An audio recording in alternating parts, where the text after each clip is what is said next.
Sometimes those we overlook have the most to say. Sometimes the quietest among us carry the greatest wisdom. In a modern office building, two men work side by side. Pavel is the general director in an expensive suit. Miroslav is a janitor with an old broom. Pavel speaks perfect English. Miroslav struggles with the language. Pavel has diplomas on his wall. Miroslav has only his work uniform. One morning, Pavel makes a fatal mistake. He mocks Miroslav's broken English in front of all his colleagues. He laughs out loud. He thinks he is better. But then Miroslav speaks, first in German, then in French, after that in Spanish, and then in 4 more languages. Before we return to the story, write in the comments where you are watching from and give this a like if it caught your attention. Subscribe for more stories. Tomorrow, something special awaits. What happens next? Sometimes those we overlook have the most to say. Sometimes the quietest among us carry the greatest wisdom. In a modern office building, 2 men work side by side. Pavel is the general director in an expensive suit. Miroslav is a janitor with an old broom. Pavel speaks perfect English. Miroslav struggles with the language. Pavel has diplomas on his wall. Miroslav has only his work uniform. One morning, Pavel makes a fatal mistake. He mocks Miroslav's broken English in front of all his colleagues. He laughs out loud. He thinks he is better. But then Miroslav speaks, first in German, then in French, after that in Spanish, and then in 4 more languages. Before we return to the story, write in the comments where you are watching from, and give this a like if it caught your attention. Subscribe for more stories. Tomorrow, something special awaits. What happens next? The morning light filtered through the tall windows of the riverside tower, casting long shadows across the polished marble floors of the lobby. It was 6:30 in the morning, that quiet hour when the city still slept. But the building had already begun to stir with life. The security guard nodded at his post, his thermos of coffee steaming beside him. The elevator hummed softly as it descended to collect the first arrivals of the day. Outside, the street cleaners pushed their carts along the sidewalk, their brooms scraping against the concrete in a rhythmic morning song. This was the world before the rush, before the phones started ringing and the meetings began, before ambition and deadlines filled every corner of every floor. Miroslav Dvorak pushed his cleaning cart through the service entrance at exactly 6:45, just as he had done every weekday morning for the past 12 years. He was a man of 62 years, with silver hair that he kept neatly combed and hands that showed the honest wear of decades of labor. His blue uniform was always clean, pressed each Sunday evening in his small apartment 3 blocks away from the tower. The name tag on his chest read, simply, Miroslav. The letters slightly faded from years of washing. He moved with the quiet efficiency of someone who knew his work intimately, who took pride in doing it well even when no one was watching. The cartwheel squeaked slightly as he pushed it toward the service elevator. Inside the cart were bottles of cleaning solution, rolls of paper towels, fresh garbage bags, a mop, and his personal thermos of tea. Miroslav believed in starting the day with tea, black tea with a little sugar, the way his grandmother had taught him when he was just a boy in a small village that no longer existed on any map. The service elevator carried him to the 14th floor, where the executive offices began. This was Pavel Novotny's domain, the upper realm of the riverside tower, where decisions were made that affected hundreds of employees and millions in revenue. Pavel had been the general director for 7 years, appointed when he was only 38 years old, the youngest person to ever hold that position in the company's history. He had a degree from a prestigious business school, connections that opened doors before he even knocked, and the kind of confidence that some called charisma and others called arrogance. His office occupied the corner of the 14th floor, with windows that looked out over the river and the old town beyond. The desk was made of dark wood, imported from somewhere expensive. The chairs were Italian leather. The walls displayed his degrees, his awards, his photographs with important people. Pavel arrived at work each day at 8 o'clock sharp, never earlier, certainly never as early as 6:45, when janitors pushed their squeaking carts through empty hallways. Miroslav began his morning routine on the 14th floor with the conference room. He unlocked the door with his master key, flipped on the lights, and surveyed the space. Yesterday's meeting had left coffee rings on the table, crumpled papers in the bin, and someone's forgotten notebook on a chair. He wiped down the table with care, using small circular motions that his supervisor had taught him years ago. He emptied the trash, replaced the bin liner, straightened the chairs so they were all exactly the same distance from the table. He checked the whiteboard to make sure yesterday's notes had been erased. He watered the plant in the corner, a large fern that seemed to thrive under his attention. The work was simple, but Miroslav treated it with respect. A clean space was a dignified space, he believed. People thought more clearly in clean rooms. They treated each other better when their environment was cared for. These were small things, but small things mattered. His father had taught him that, many years ago, in a different country, in a different life. After the conference room came the hallway, then the small kitchen where executives made their coffee and stored their lunches. Miroslav scrubbed the coffee maker, wiped down the counters, mopped the floor. He worked steadily, without rushing, his movements, practiced and sure. He had learned long ago that hurrying only led to mistakes, and mistakes meant having to do the work twice. Better to do it right the first time, to take pride in the doing. By 7:30, other employees began to arrive. Junior staff members, eager assistants, department managers who liked to get an early start. They passed Miroslav in the hallways, most of them without a word, some with a brief nod, a few with a quiet good morning. He returned their greetings with a smile and a nod of his own. He had learned their names over the years, learned their habits, their moods, their small kindnesses, and their small cruelties. There was Jana from accounting, who always said hello and asked about his health. There was Thomas from sales, who held doors open and wished him a good weekend on Fridays. There were others who looked right through him, as if he were invisible, as if the cleaning happened by magic while they slept, as if the trash emptied itself and the floors polished themselves and the coffee maker cleaned itself each night. Miroslav understood this. He did not take it personally.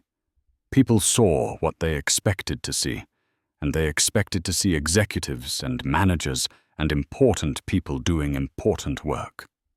They did not expect to see the janitor as a person with a history, with a story, with a life that extended beyond the blue uniform and the cleaning cart. This was simply how the world worked. He had made his peace with it long ago. At 8 o'clock precisely, Pavel Novotny stepped out of the private elevator that served only the top 3 floors. He wore a charcoal grey suit that probably cost more than Miroslav earned in 2 months. His shoes were polished to a mirror shine. His tie was silk, dark blue with thin silver stripes.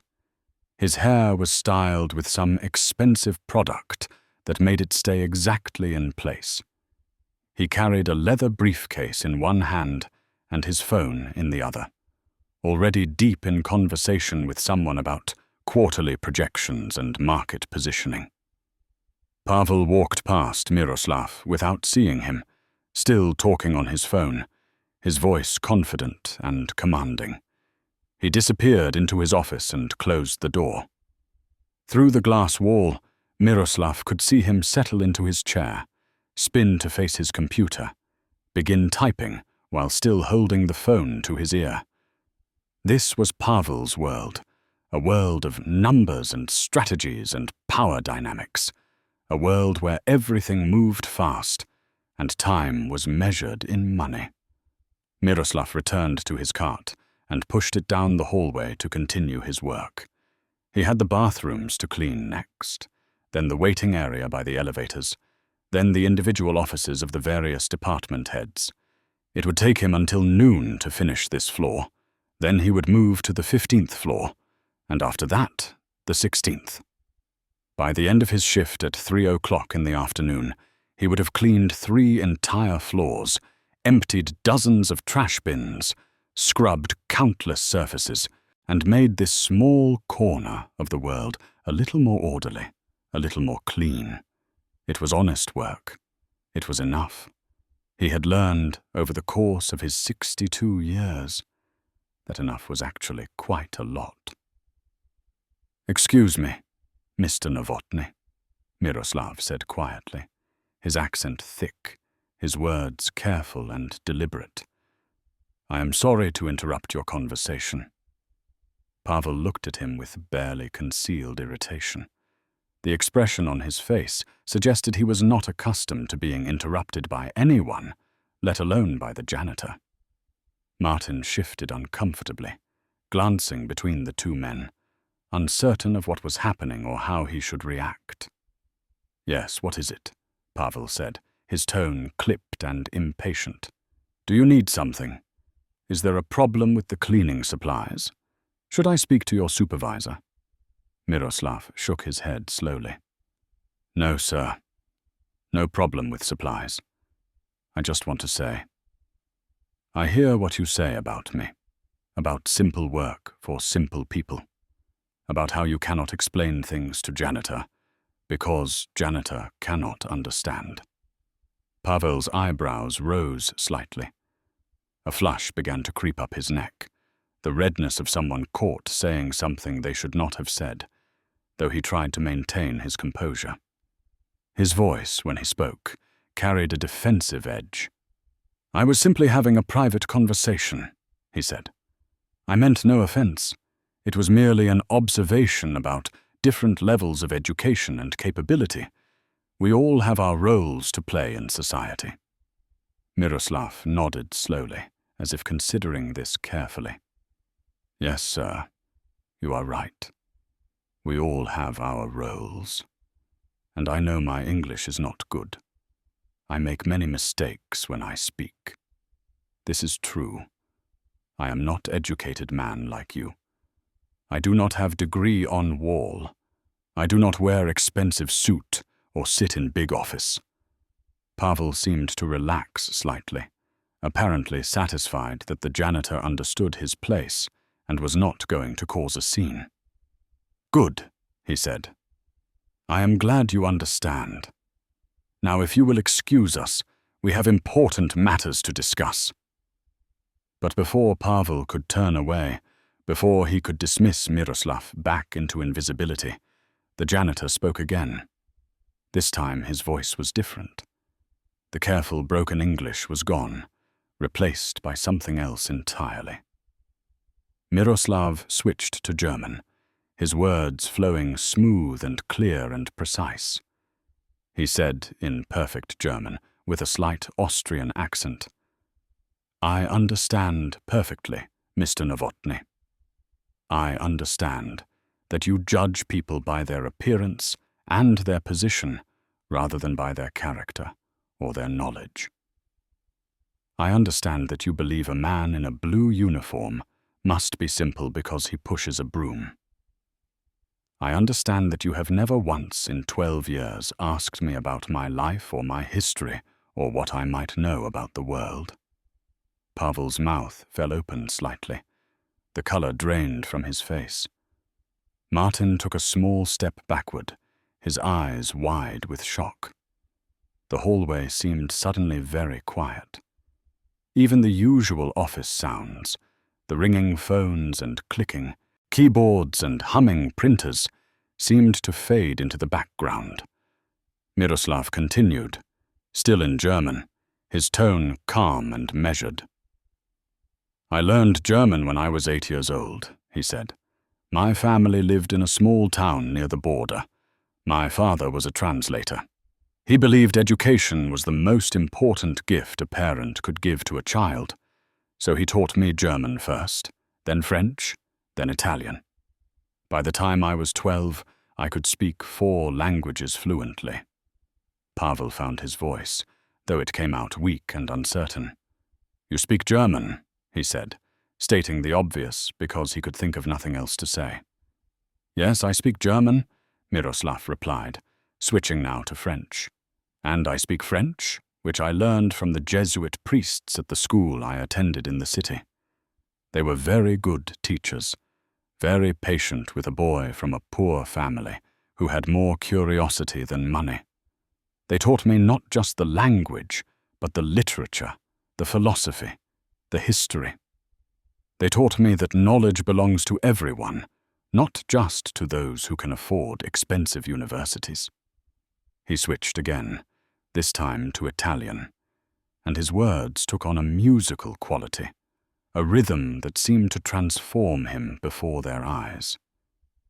"In Italian," he said, "I lived in the north for 3 years when I was a young man. I worked in a factory during the day and studied at night. I read Dante and Petrarch by candlelight in a room I shared with 5 other workers. We were poor, but we were hungry for learning, hungry for beauty, hungry for understanding.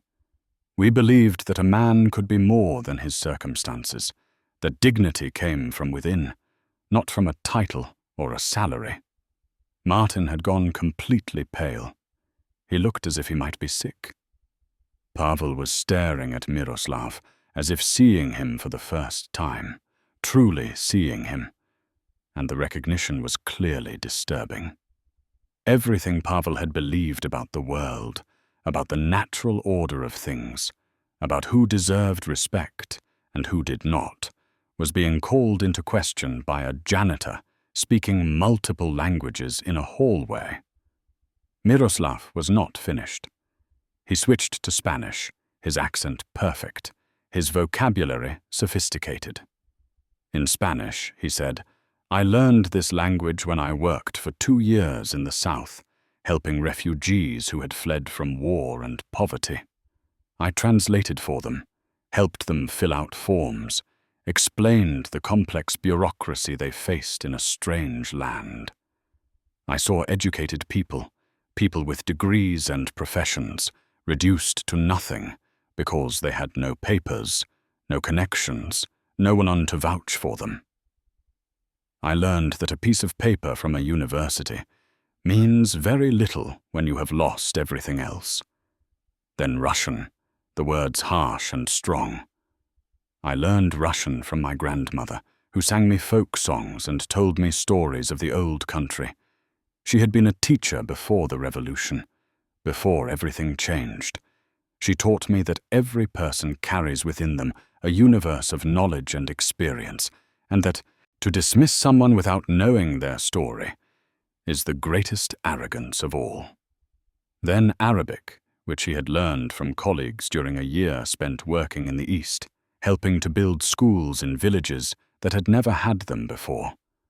The words flowed like poetry, complex and beautiful, and Pavel and Martin stood frozen, unable to comprehend what they were witnessing. And finally, Miroslav switched to Mandarin, the tonal language that was perhaps the most difficult of all, speaking with the careful precision of someone who had studied it later in life, but had studied it well. He said in Mandarin that he had learned this language because he believed that the future belonged to those who could communicate across cultures, who could build bridges instead of walls, who understood that the world was larger and more complex than any one person's experience of it. When he finished, when he had demonstrated his mastery of 7 languages, Miroslav fell silent.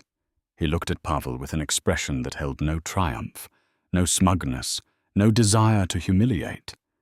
Instead, his expression held something more powerful, something that cut deeper than any insult could have. His expression held quiet dignity, patient sadness, and gentle disappointment. The silence stretched between them, heavy and profound. Other employees had begun to notice the confrontation.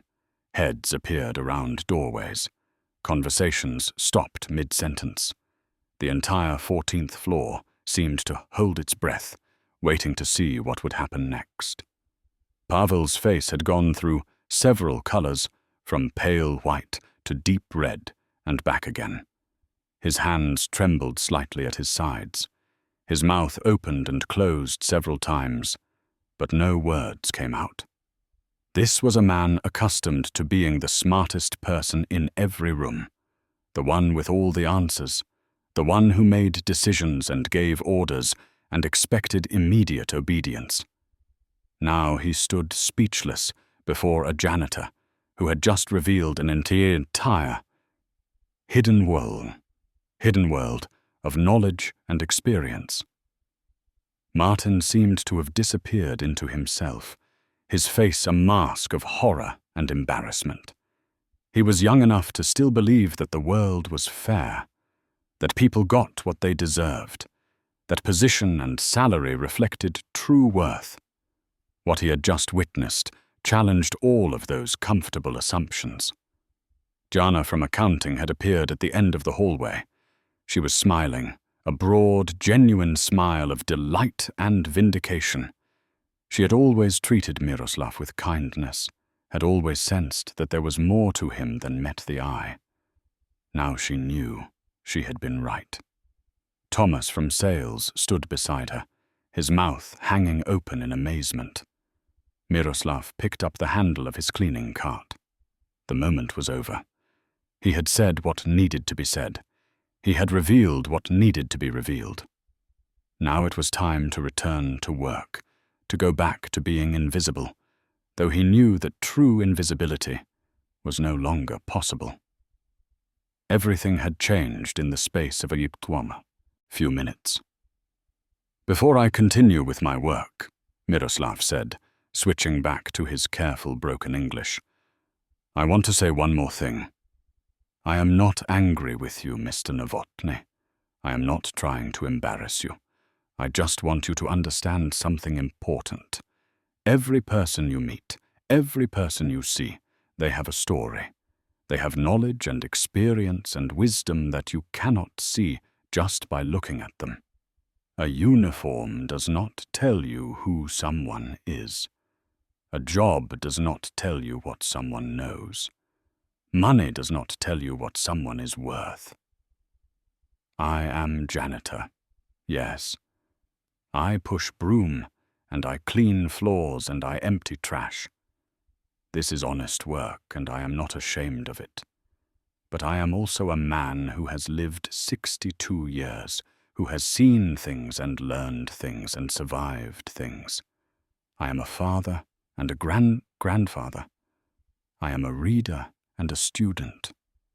I am a person with dignity, just like you, just like everyone in this building. Maybe next time, before you speak about someone, before you judge someone, you ask yourself, what do I really know about this person? What is their story? What have they experienced that I have not? Maybe you find out that the world is more interesting, more complex, more surprising than you thought. Pavel still could not speak. He looked as if he had been struck by lightning. The confident, commanding general director had vanished, replaced by a man confronting the possibility that everything he believed about himself and the world might be wrong. Miroslav nodded politely, as if he had just discussed the weather, rather than fundamentally challenged the entire social order of the riverside tower. He pushed his cart forward, the wheels squeaking their familiar squeak, and continued down the hallway toward his next task. Behind him, the hallway erupted in whispered conversations. People emerged from offices, gathered in small groups, spoke in low, urgent tones about what they had just witnessed. The story would spread through the building within the hour, carried from floor to floor, embellished and retold, growing with each telling. But for now, in this moment, there was only the sound of Miroslav's cart wheels and his steady footsteps as he returned to his work, a man who had finally allowed himself to be seen. The rest of that morning passed in a strange, suspended reality for everyone on the 14th floor. Miroslav continued his work as he always had, moving methodically from office to office, cleaning with the same quiet efficiency that had characterized his 12 years at the Riverside Tower. But now people watched him differently. They saw him differently. The invisible man had become visible, and the revelation had shaken something fundamental in the way they understood their world. Pavel remained in his office with the door closed. Through the glass wall, employees could see him sitting at his desk, staring at his computer screen, but not really working. His usual confident posture had collapsed. His shoulders were hunched. His face looked older somehow, as if the confrontation in the hallway had aged him by years in mere minutes. Martin had disappeared entirely, probably hiding in his own office or perhaps leaving the building altogether. The shame of witnessing his superior's humiliation, of having laughed at Miroslav himself, seemed too much to bear in public. By lunchtime, everyone in the building had heard some version of the story. The details varied depending on who was telling it. Some said Miroslav spoke 10 languages, others said 5. Some claimed he had been a professor in his home country, others said he had been a diplomat. The truth was impressive enough, but gossip always needed embellishment, needed drama, needed to be larger than life. Jana from accounting knocked on Miroslav's supply closet door at 12:15. He was eating his lunch there, as he did every day, a simple meal he brought from home in a plastic container. Today it was bread with cheese and tomatoes, an apple, and his thermos of tea. He looked up when she entered, surprised by the interruption. "Jana," he said, nodding politely. "Is something wrong? Is there a problem with the cleaning?" She shook her head, smiling that same broad smile from earlier. "No problem at all, Miroslav. I just wanted to say what you did this morning. That took courage. Real courage. I have worked here for 8 years, and I have never seen anyone stand up to Pavel like that. Never seen anyone challenge the way things are around here." Miroslav set down his sandwich and looked at her thoughtfully. "I did not mean to cause trouble," he said. "I just needed to speak the truth. Sometimes truth cannot stay hidden anymore." "I understand," Jana said. "And I want you to know, a lot of us have always known there was something special about you. The way you carry yourself, the way you treat people with respect, no matter who they are. We knew you were more than just a janitor. Though there is nothing wrong with being a janitor," she added quickly. "It is honest work." Miroslav smiled gently. "Thank you, Jana. You have always been kind to me. From the first day I worked here, you said good morning and asked how I was. You treated me like a person. That means more than you know." They sat in comfortable silence for a moment. Then Jana said, "What happens now? Have you thought about that? Pavel is not going to forget this. He is not the kind of man who forgives being embarrassed." Miroslav shrugged. "I have thought about it, yes. Maybe he fires me. Maybe he makes my life difficult until I quit.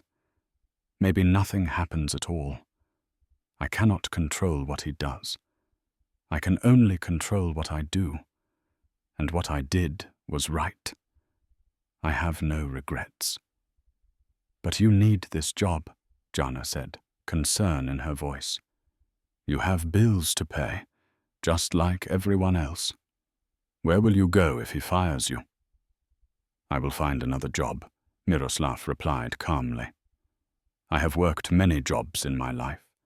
Factory worker, translator, teacher, construction worker, security guard, janitor. I have learned that work is work.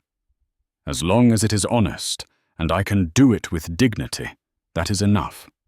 And if I cannot find work, I will manage. I have managed before. I will manage again. A man does not die from losing a job. He only dies from losing his self-respect, and I will not lose that. Not anymore. Jana reached out and squeezed his hand briefly. You are remarkable, she said. I hope you know that. Then she left him to finish his lunch in peace. The afternoon brought more interruptions. Thomas from sales came by to shake Miroslav's hand and tell him that he was a legend now, that people would be talking about this for years. Other employees found excuses to walk past the supply closet, to catch a glimpse of the janitor who spoke 7 languages, to perhaps exchange a few words with him.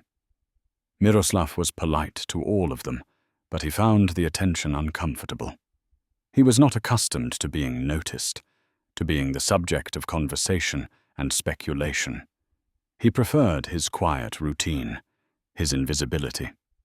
But he understood that those days were gone now. He had opened a door that could not be closed. At 2:30 in the afternoon, Miroslav's supervisor called him. Her name was Helena, and she managed all the cleaning staff for the building. She was a stern woman in her 50s who ran her department with military precision. She did not tolerate lateness, sloppiness, or drama. Miroslav had always gotten along well with her because he was reliable, thorough, and professional. Miroslav, Helena said when he answered his phone, her voice tight with tension. I need you to come to my office immediately. We need to talk. He knew what this meant. Pavel had complained. Helena had no choice but to respond. Miroslav felt a deep weariness settle over him. He had known this was coming, but had hoped for a little more time before the consequences arrived. He put away his cleaning supplies, locked his cart, and took the elevator down to the basement where Helena's office was located. She was waiting for him, sitting behind her desk with a file folder open in front of her. Her expression was difficult to read. Sit down, she said, gesturing to the chair across from her. Miroslav sat.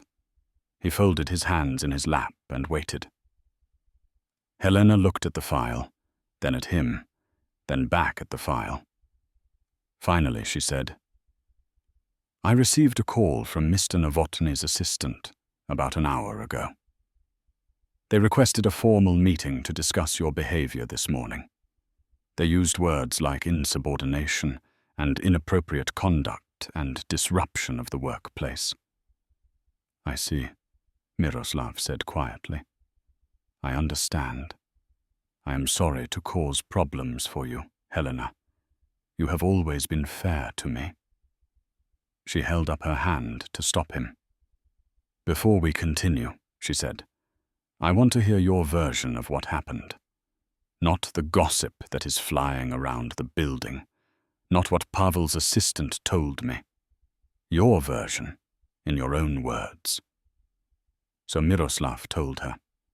He explained about the conversation he had overheard, about Pavel's comments, about his decision to respond. He did not embellish or make excuses. He simply stated the facts as they had occurred.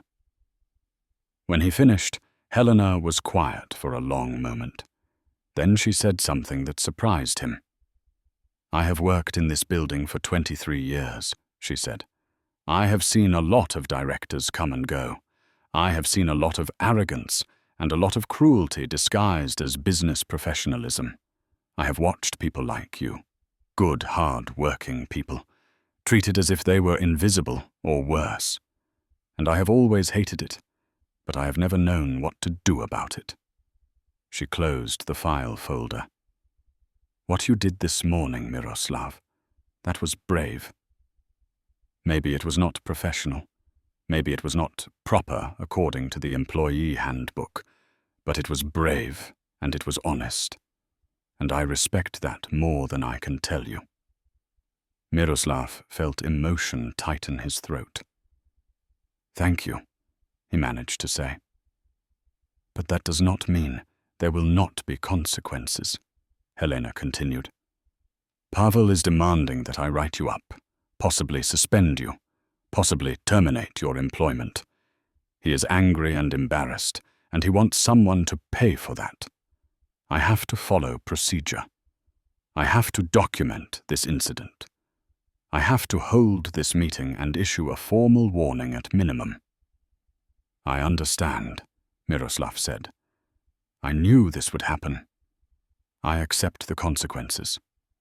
Helena leaned back in her chair and studied him. "Tell me something," she said. "Why now? You have worked here for 12 years. You have heard comments before, I am sure. You have been invisible for a long time. Why did you choose this moment to speak up?" Miroslav thought about this carefully before answering. "I think," he said slowly, "that every person has a limit, a point where silence becomes impossible, where dignity demands that you speak, even if speaking costs you everything. I reached that limit today. Maybe it was the specific words Pavel used. Maybe it was the tone of his voice. Maybe it was just that I am 62 years old, and I am tired of pretending to be less than I am. I spent my whole life surviving, adapting, making myself small so that I could get by. And this morning I realized that surviving is not the same as living. That making yourself small does not actually protect you, it just makes you disappear. And I do not want to disappear anymore." Helena nodded slowly. She seemed to understand exactly what he meant. "All right," she said. "Here is what is going to happen. I am going to write up this incident as required. I am going to issue you a formal warning for inappropriate workplace conduct. That warning will go in your file. If there are any more incidents, any more confrontations, that will be grounds for termination. Do you understand?" "Yes," Miroslav said. "I understand." "But," Helena continued, and her voice became firmer, more determined, "I am also going to document what you overheard. I am going to note that Pavel's comments about you were demeaning and unprofessional. I am going to point out that you were provoked.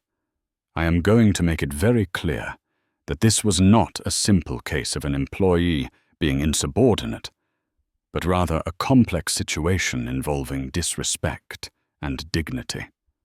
And if Pavel pushes for your termination, I am going to push back. I am going to remind human resources about harassment policies and hostile work environments, and the importance of treating all employees with respect, regardless of their position. I am going to make this complicated for him." Miroslav felt something shift inside his chest, a loosening of tension he had not realized he was carrying. "You would do that for me?" he asked quietly. "Why?" Helena smiled, a rare expression on her usually stern face. "Because it is the right thing to do," she said simply. "And because I am tired too. Tired of watching good people be treated badly. Tired of pretending that position and salary determine worth. tired of being part of a system that values some people and discards others. Maybe it is time for things to change around here. Maybe you started something this morning that needs to continue. They shook hands, a firm grip that sealed an unspoken alliance. Miroslav left her office feeling both lighter and heavier at the same time. Lighter because he had an unexpected ally, heavier because he understood that the battle was just beginning. Pavel would not let this go easily. Men like Pavel never did. The next morning, Miroslav arrived at work at his usual time of 6:45. He half expected to find a termination notice waiting for him, or perhaps security guards ready to escort him from the building. Instead, everything seemed normal. The lobby was quiet. The security guard nodded his usual greeting. The elevator hummed its way to the 14th floor. But when Miroslav stepped out of the elevator, he immediately sensed that something was different. The atmosphere on the floor felt charged, expectant, as if everyone was waiting for something to happen. Employees who normally arrived at 8 or 8:30 were already at their desks. People stood in small clusters near the coffee machine, speaking in low voices that stopped when they saw him. Miroslav pushed his cart toward the conference room, trying to ignore the attention. He had work to do, the same work he did every day. The fact that everyone now knew he spoke 7 languages did not change the fact that the floors needed mopping and the trash needed emptying. But as he worked, he became aware of small changes. People who had never spoken to him before now said good morning as they passed. A few stopped to introduce themselves properly, to shake his hand, to tell him they admired what he had done. One young woman from marketing asked him, shyly, if he would be willing to help her practice her French. She was planning a trip and wanted to improve her conversation skills. Miroslav agreed, surprised and touched by the request. At 9 o'clock, Pavel emerged from his office. He looked tired, as if he had not slept well. His suit was as expensive as ever, but somehow it sat differently on him now, as if the clothes no longer fit quite right. He walked past Miroslav without a word, without even a glance, heading toward the elevators. But there was something in the careful way he avoided looking at the janitor that spoke louder than any words could have. It was not just avoidance. It was fear. Fear of another confrontation. Fear of more humiliation. Fear of what else Miroslav might say or reveal. Miroslav felt no satisfaction in this. He had not spoken up to inspire fear or to hurt anyone. He had spoken up simply to assert his own dignity, to remind Pavel and everyone else that he was a person worthy of respect. But he understood that Pavel would interpret it differently, would see it as an attack, would feel the need to respond. The question was how and when that response would come. The morning passed without incident. Miroslav cleaned the 14th floor, then moved up to the 15th. He ate his lunch in the supply closet, the same simple meal as always. In the afternoon, he cleaned the 16th floor. His routine was unchanged, but everything around that routine had shifted in subtle and not so subtle ways. At 2 o'clock, Miroslav received a text message from his daughter Anna. She lived in a city 3 hours away, and they spoke every Sunday by phone, a ritual they had maintained for years. But today she was texting, which was unusual. "Papa," the message read, "I just got off the phone with Aunt Petra. She heard from her friend, whose daughter works in your building. Is it true? Did you really speak 7 languages to your boss? Did you tell him off in front of everyone? Please call me when you can. I want to hear the real story." Miroslav smiled despite himself. News traveled fast in their small community. Petra was his late wife's sister, a woman who loved gossip and drama. By now, Half the community probably knew some version of what had happened. He would have to call Anna tonight and explain everything. She would worry, he knew. She would ask if he was going to lose his job. She would offer to send money, which he would refuse. She would tell him she was proud of him, which would make his eyes sting with tears he would not shed until after they hung up. His son Jakub would probably call too, once Anna told him. Jakub lived even farther away, in a different country entirely, working as an engineer for an international company. He had always been the practical one, the one who planned and calculated and made sensible decisions. He would ask about Miroslav's pension, about his savings, about backup plans. He would offer to help find a new job if necessary. He would approach the situation with logic and reason, which was his way of showing love. Miroslav's thoughts were interrupted by Helena's voice over his radio. "All cleaning staff," she said, "please be advised that there will be a mandatory meeting tomorrow morning at 7 o'clock in the Kiomosinst's basement conference room. Attendance is required. That is all." Miroslav felt his stomach tighten. A mandatory meeting called on short notice was never good news. It meant policy changes, budget cuts, layoffs, or disciplinary actions. He wondered if this was Pavel's response, if the director had decided to make an example of him in front of all the cleaning staff. If that was the case, Miroslav would face it with dignity. He had nothing to be ashamed of. The rest of the afternoon crawled by slowly. Miroslav found it difficult to focus on his work. His mind kept wandering to the meeting, to possible outcomes, to what he would say if called upon to defend himself. He thought about his backup plans, about other jobs he could apply for, about whether he could afford to be unemployed for a few months while he searched.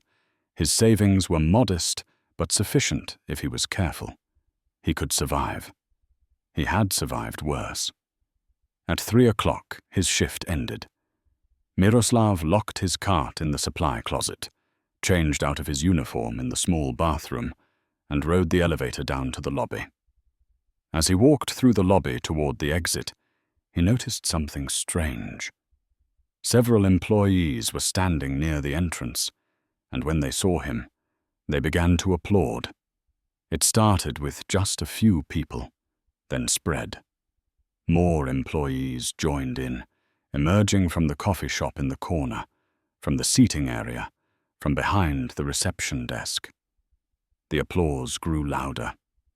Some people were smiling, others looked moved. A few had tears in their eyes. Miroslav stopped walking, overwhelmed and confused by this unexpected display. He did not know how to respond. He had never been comfortable with attention or praise. Jana from accounting was there, clapping enthusiastically. Thomas from sales gave him a thumbs up. Even the security guard was clapping. Miroslav felt his face grow warm. He nodded his thanks, raised his hand in a small wave, and hurried toward the door.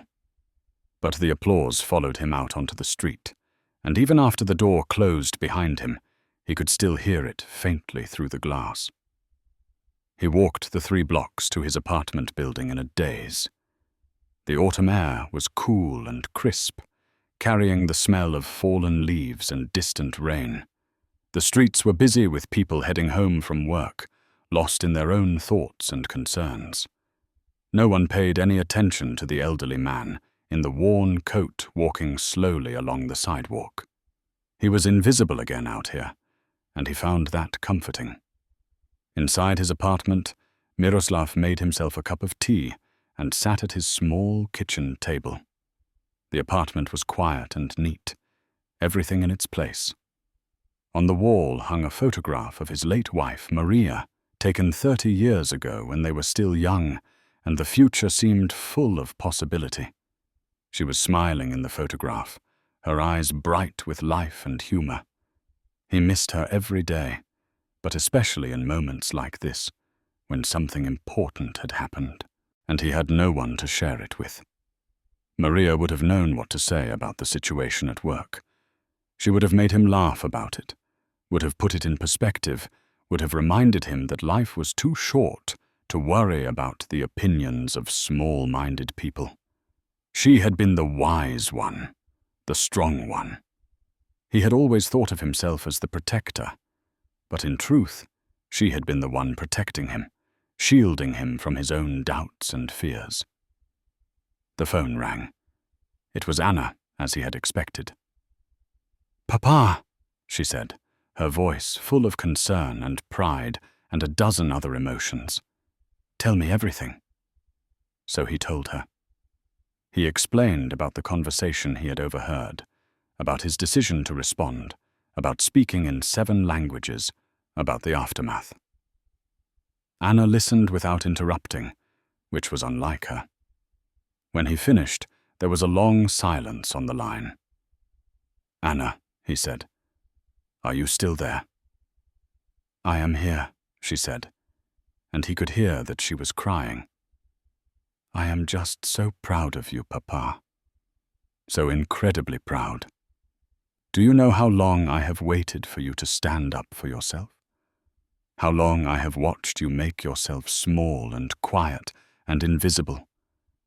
How much it hurt to see you treated as if you did not matter. You matter, Papa. You have always mattered. You are brilliant and kind, and you have lived such an interesting life, and you should never have had to hide that." "I know, sweetheart," Miroslav said gently. "I know. But I did what I needed to do to survive. We all did. After we lost your mother, after everything that happened, I just needed to get through each day. I needed to provide for you and your brother. I needed stability and safety. The rest did not seem important." "But it is important," Anna insisted.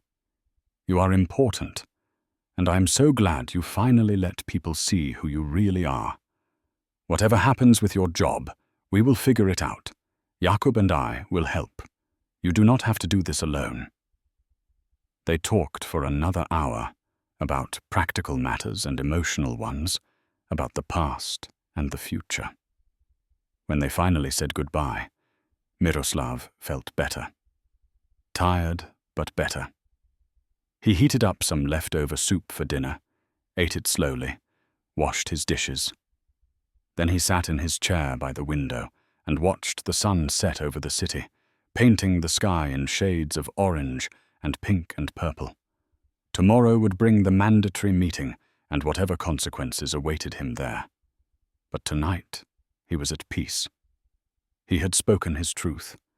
He had stood up for his dignity. He had reminded himself and others that he was more than his uniform, more than his job, more than what others assumed about him. Whatever came next, he would face it as himself, fully and completely himself, no longer hiding or diminishing or apologizing for who he was. The next morning, Miroslav arrived at the building at 6:30, 15 minutes earlier than usual. He wanted time to prepare himself mentally for whatever the mandatory meeting would bring. The lobby was nearly empty at this hour, just the night security guard finishing his shift and the day guard arriving to replace him. They both nodded to Miroslav with what seemed like extra respect, and he wondered if they too had heard the story. By 6:45, the other cleaning staff began to gather in the basement conference room.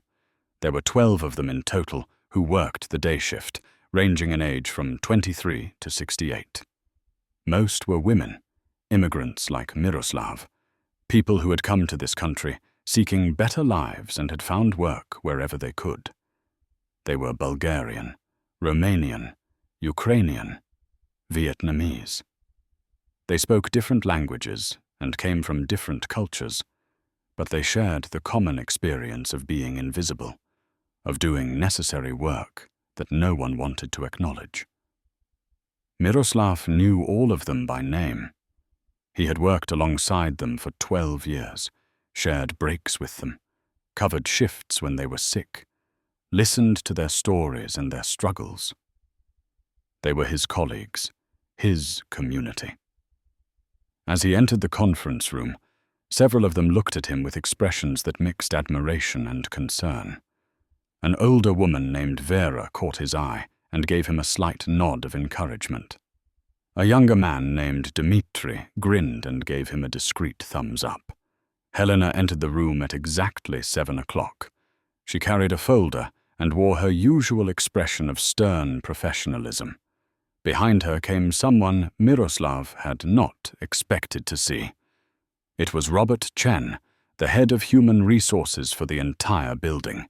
His presence elevated the meeting from routine to significant. Everyone in the room immediately understood that something important was about to happen. "Good morning, everyone," Helena said, standing at the front of the room. "Thank you for coming on short notice. I know this is an unusual meeting, and I appreciate your flexibility. I have asked Mr. Chen from Human Resources to join us this morning because we need to discuss some important matters regarding workplace conduct and respect." Miroslav felt every eye in the room turn toward him. His face grew warm, but he kept his expression neutral. He folded his hands in his lap and waited. Helena continued.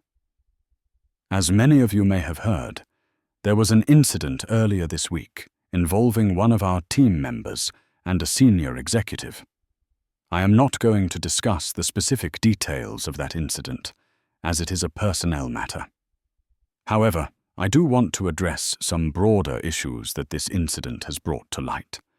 She paused and looked around the room, making eye contact with each person.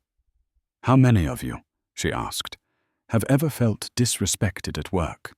Have ever felt invisible? Have ever heard comments about your job or your background that made you feel small or less than others?" Every hand in the room went up, including Miroslav's. Some people raised their hands immediately, others more slowly, but eventually everyone participated. The solidarity of that moment was powerful. Helena nodded, as if she had expected this response. "I thought so," she said quietly. "And that is not acceptable. It is not acceptable in this building or any building. Every person who works here, regardless of their position, regardless of their job title, regardless of their salary, deserves to be treated with dignity and respect. That is not just good morals. That is company policy." Robert Chen stepped forward. He was a thin man in his 50s, with wire-rimmed glasses and a gentle demeanor. He spoke softly, but with authority. "Helena is absolutely right," he said. "I have been reviewing our workplace policies and procedures over the past 2 days, and I have become aware that we have not been enforcing our respect and dignity standards consistently across all levels of the organization. That is going to change, starting immediately." He opened the folder he was carrying and pulled out several documents. "I have here new guidelines that will be distributed to all employees, from the cleaning staff to the executive suite. These guidelines make it explicitly clear that demeaning comments, dismissive behavior, or any form of disrespect toward colleagues is not tolerated. Violations will result in mandatory sensitivity training for first offenses, formal written warnings for second offenses, and potential termination for repeated violations." The room was absolutely silent. People glanced at each other, not quite believing what they were hearing. Companies always had policies on paper, but actually enforcing them, especially when it came to protecting lower-level employees from higher-level management, that was rare. "Furthermore," Chen continued, "we are implementing a new reporting system. If any employee experiences or witnesses disrespectful behavior, they can report it confidentially through an online portal or by calling a dedicated hotline. All reports will be investigated promptly and thoroughly. And I want to be very clear about this. There will be no retaliation against anyone who makes a report. Retaliation itself is a terminable offense. Helena spoke again. I know that some of you may be worried about job security right now. You may be concerned that speaking up or defending yourselves will cost you your positions. I want to assure you that your jobs are secure. As long as you perform your work duties professionally and treat others with respect, your employment is not in jeopardy. We value each and every one of you. She looked directly at Miroslav. I especially want to acknowledge someone who showed tremendous courage this week. Miroslav, would you please stand up? Miroslav hesitated, uncomfortable with being singled out. But Vera nudged him gently, and he stood, his legs feeling unsteady beneath him. Helena smiled at him, a genuine, warm smile. Miroslav has worked here for 12 years, she said. In that time, he has been reliable, thorough, and professional. He has never been late, never called in sick unnecessarily, never cut corners on his work. He takes pride in what he does. And this week, he reminded all of us that he is not just a janitor. He is a person with a rich history, with knowledge and experience, with dignity. He stood up for himself when he was disrespected, and in doing so, he has helped start a conversation that this building desperately needed to have.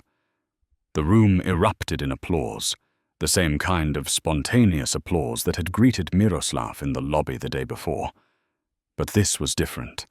This was his colleagues, his community, the people who truly understood what he had done and what it had cost him to do it. Tears stung Miroslav's eyes, and he blinked them back. He nodded his thanks and sat down quickly, overwhelmed by the emotion of the moment. Robert Chen waited for the applause to die down before speaking again. I want to say something else, he said. This incident has made me reflect on my own behavior and assumptions. I have worked in this building for 8 years. I have passed Miroslav and all of you in the hallways countless times, and I am ashamed to say that I never stopped to introduce myself, never asked about your lives or your families, never saw you as anything more than people who cleaned the building. That was wrong of me.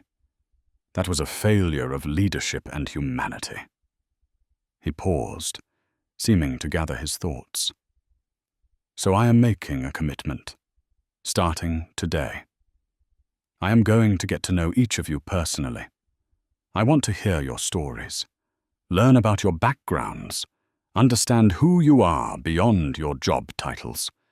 And I am going to encourage every executive and manager in this building to do the same. Because a company is only as strong as the respect and dignity it shows to all of its employees, not just the ones at the top. The meeting continued for another 30 minutes. Helena outlined some practical changes that would be implemented, new training programs, regular check-ins, an open-door policy for concerns or complaints. Robert Chen answered questions and listened carefully to the concerns that people raised. It felt, for the first time in Miroslav's 12 years at the building, like their voices actually mattered. When the meeting finally ended, people filed out slowly, talking among themselves in low, excited voices. Vera approached Miroslav and hugged him tightly. "You are a brave man," she said in her heavily accented English. "You make us all proud." "Thank you." Dmitri shook his hand vigorously. "Man," he said, grinning widely. "You are like a superhero. The janitor who speaks 7 languages and takes down the director. That is amazing. I want to be like you when I grow up." Miroslav laughed despite himself. "I am just an old man who got tired of being quiet," he said. Nothing heroic about it. As Miroslav headed toward the service elevator to start his workday, Helena called him back. Miroslav, wait a moment, please. She waited until they were alone in the hallway before speaking. I want you to know something, she said quietly. Pavel tried to have you fired. He called Robert Chen directly and demanded your immediate termination. He said you were insubordinate, that you had created a hostile work environment, that you were a disruption to business operations. But Robert investigated the incident thoroughly. He interviewed witnesses. He reviewed the company policies. And he determined that Pavel's behavior was the actual policy violation, not yours. Pavel has been formally reprimanded. He has been required to attend sensitivity training. And he has been warned that any further incidents of disrespectful behavior toward any employee could result in his termination. Miroslav absorbed this information slowly. So I am not going to be fired? He asked. You are not going to be fired, Helena confirmed. Your job is secure. In fact, Robert specifically told me to tell you that the company values your service and your integrity. He said that employees like you are the backbone of the organization. Miroslav felt a wave of relief wash over him so intense that his knees nearly buckled. He had been prepared for termination, had been mentally and emotionally ready for it. To learn instead that he was safe, that his job was secure, that Pavel had been the one reprimanded, it was almost too much to process. Thank you, Miroslav said, his voice thick with emotion. Thank you for standing up for me, for believing in me. Helena smiled and patted his shoulder. You stood up for yourself first, she said. I just made sure the right people heard about it. Now go on, get to work. And Miroslav, try to enjoy today. You earned it. The days that followed brought changes both subtle and profound to the atmosphere of the riverside tower. Miroslav noticed them in small ways at first. People held doors open for him now. They smiled and greeted him by name. They asked how his day was going and actually waited for an answer. The invisible man had become visible, and with that visibility came a kind of recognition that he had not experienced in many years. But the most significant change was not in how others treated him. It was in how he carried himself. For 12 years, Miroslav had moved through the building with his eyes down, his shoulders slightly hunched, making himself small and unobtrusive. Now he walked with his head up, his spine straight. He met people's eyes when they spoke to him. He allowed himself to take up space in the world. It was a small thing, but it changed everything.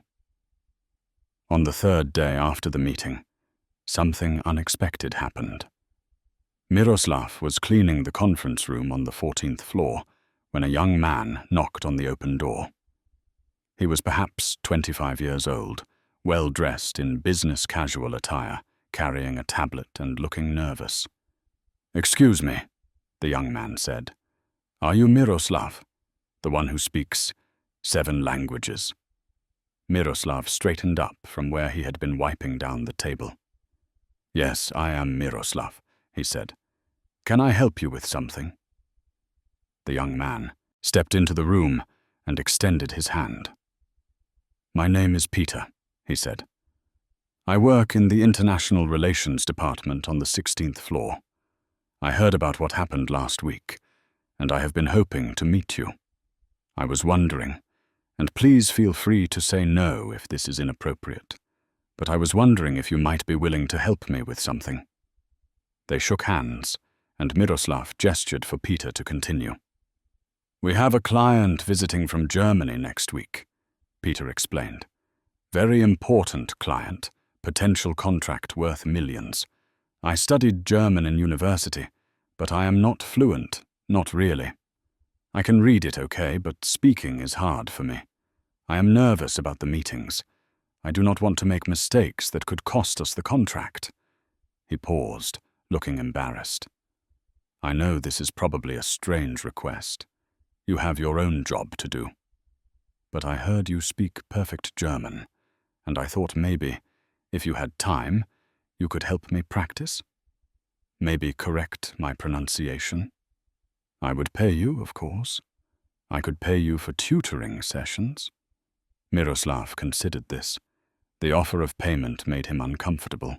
He had never thought of his language skills as something to be monetized. They were simply part of who he was, tools he had acquired out of necessity and curiosity over a lifetime. But he also understood that Peter was sincere, that this was not charity or pity, but a genuine request for help. "I do not need payment," Miroslav said, "but I would be happy to help you practice. When would you like to start?" Peter's face lit up with relief and gratitude. "Really? You would do that?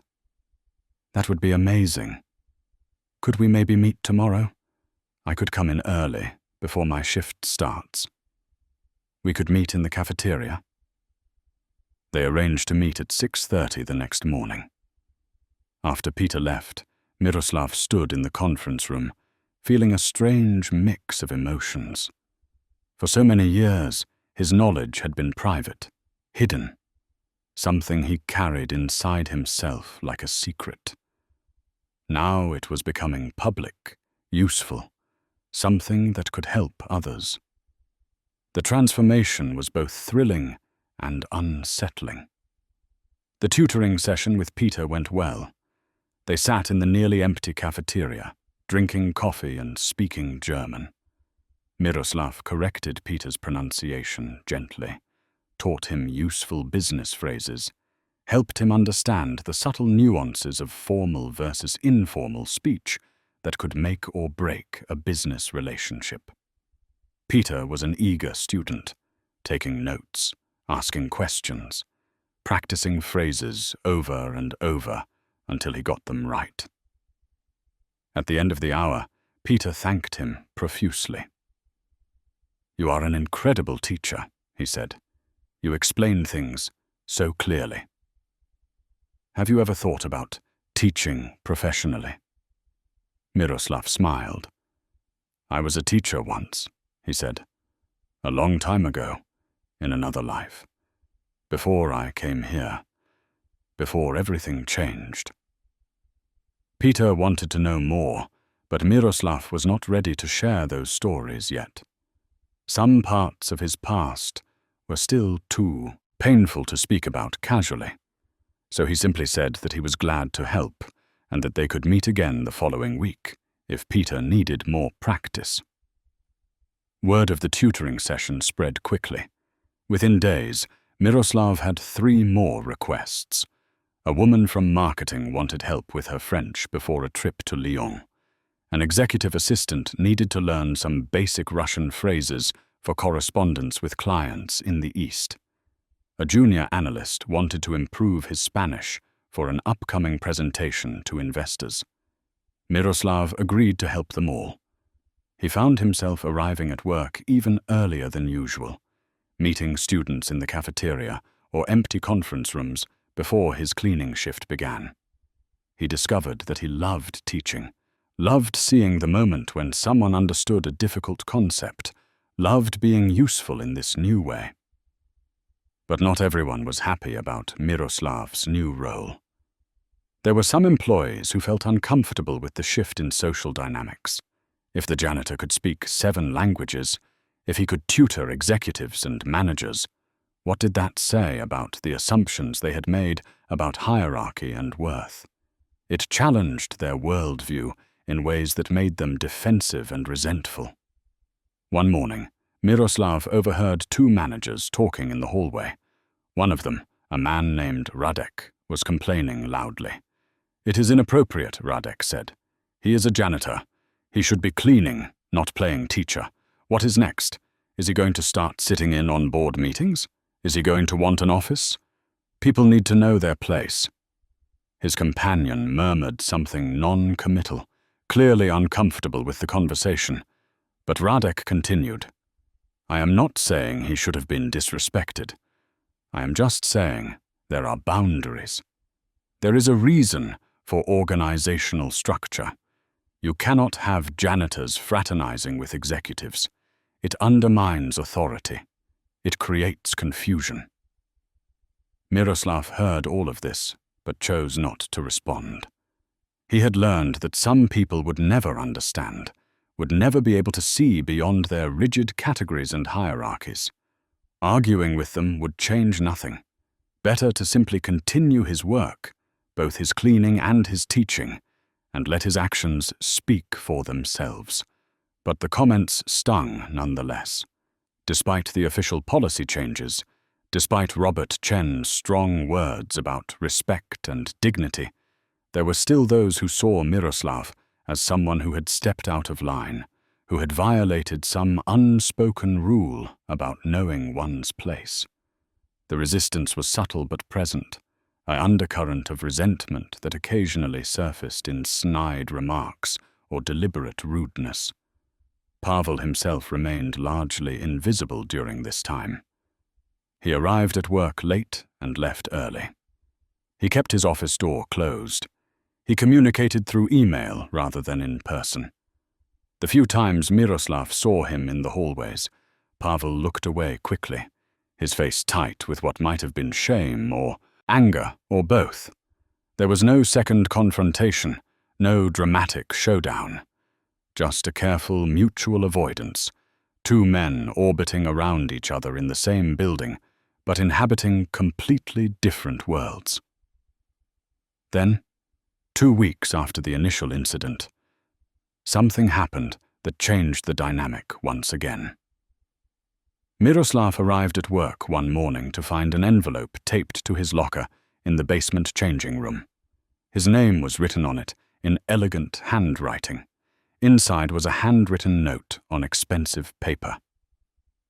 Dear Miroslav, the note read, My name is Eva Moravec, and I am the Vice President of Operations for this company. I was away on business when the incident occurred between you and Pavel Novotny, but I have since been briefed on what happened. I have also heard about the tutoring you have been providing to our employees. I would very much like to meet with you to discuss a potential opportunity. Would you be available to come to my office on the 17th floor today at 2 o'clock? If this time does not work, please let my assistant know and we can arrange another time. I look forward to speaking with you. Sincerely, Eva Moravec. Miroslav read the note 3 times, trying to understand what it might mean. An opportunity? What kind of opportunity? He felt a mixture of curiosity and apprehension. Vice presidents did not typically seek meetings with janitors unless something was wrong. But the tone of the note seemed friendly, respectful even. He decided to trust it. At 2 o'clock that afternoon, Miroslav took the elevator to the 17th floor. He had cleaned this floor many times, but had never been to the executive suites in any capacity other than as a janitor. The receptionist, a young woman named Clara, greeted him warmly. Mr. Dvorak, she said, Mrs. Moravec is expecting you. Please follow me. She led him through a hallway lined with offices and conference rooms, finally stopping at a large corner office. The door was open, and inside Miroslav could see a woman in her early 50s sitting behind a desk, reading something on her computer. She looked up when Clara knocked, and her face broke into a welcoming smile. Miroslav, she said, standing and coming around the desk to shake his hand. Thank you so much for coming. Please, sit down. Make yourself comfortable. Can I get you some coffee or tea? Miroslav accepted the offer of tea and settled into one of the comfortable chairs across from her desk. Eva Moravec had an open, friendly demeanor that immediately put him at ease. She was not trying to intimidate or impress. She seemed genuinely interested in talking to him as an equal.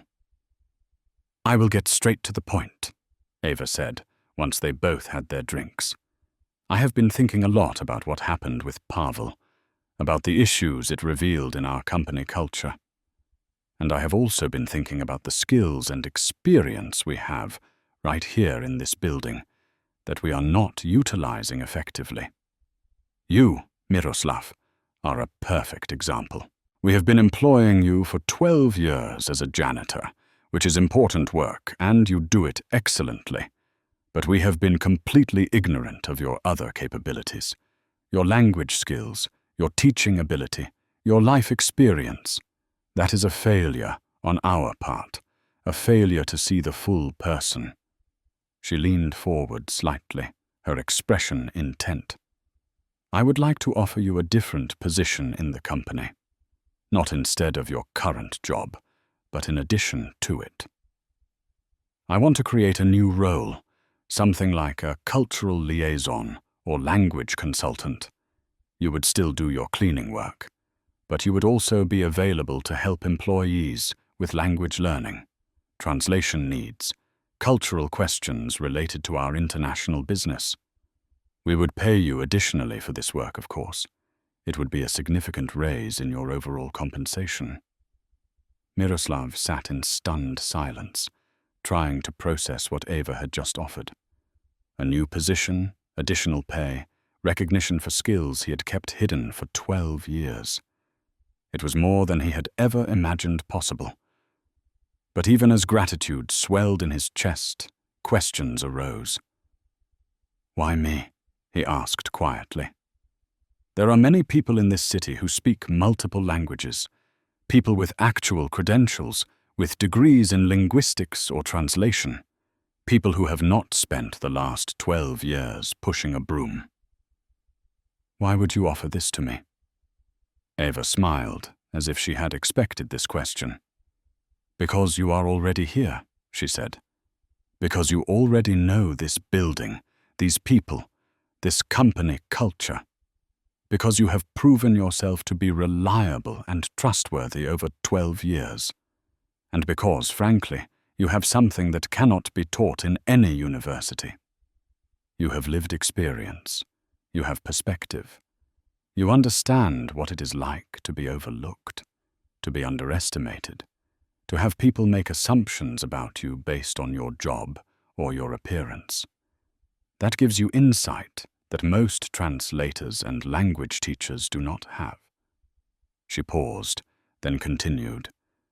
"But there is another reason, a more personal one. My father was an immigrant, just like you. He came to this country with nothing, worked in factories, in restaurants, in construction. He was brilliant, spoke 4 languages, had been a professor in his home country. But here, no one cared about his credentials. They only saw a foreign worker. He spent his whole life being invisible, being dismissed, being treated as less than he was. He died 5 years ago, still working in a factory, never having the chance to use his real talents. When I heard your story, when I learned what you did, it reminded me of my father. And I thought, here is a chance to do for someone what no one ever did for my father. A chance to see the whole person, to recognize their worth, to give them an opportunity to contribute in ways that match their abilities." Miroslav felt his eyes sting with tears. He understood exactly what Ava was saying because he had lived it. The loss of identity that came with immigration, the way credentials and experience dissolved at borders, the necessity of starting over from nothing, regardless of what you had been before. It was a story he shared with millions of others, a story of resilience and sacrifice that most people never saw or understood. "I would be honored to accept your offer," Miroslav said, his voice rough with emotion. "Thank you. Thank you for seeing me, for seeing what I could be, not just what I have been." They discussed the details of the new arrangement. Miroslav would continue his cleaning work from 6:45 to noon, then spend the afternoons available for language consultations, tutoring, and translation work. His salary would increase by 40%. He would have a small office space on the 15th floor where he could meet with employees. The company would provide him with materials, resources, whatever he needed to do the work effectively. As Miroslav left Eva's office, his head was spinning. Everything had changed so quickly. 2 weeks ago, he had been invisible. Dismissed, a man in a blue uniform pushing a cleaning cart. Now he had 2 jobs, recognition, respect, and a salary that would allow him to stop worrying about every expense, to maybe even save for the future, to help his children if they needed it.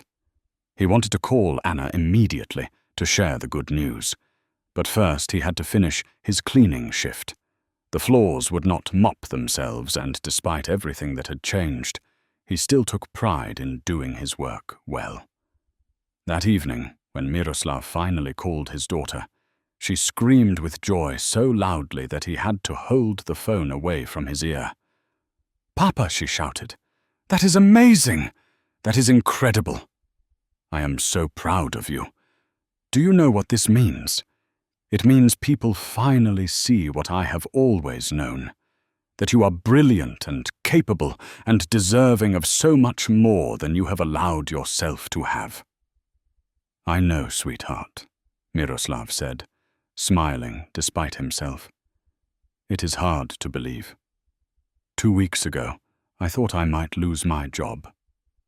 Now I have 2 jobs. Life is strange sometimes." "Strange but wonderful," Anna said. "You have to promise me something, Papa. Promise me you will never make yourself small again. Never hide who you are. You have spent too much of your life invisible. It is time to be seen." "I promise," Miroslav said, and he meant it. The next few days passed in a blur of activity.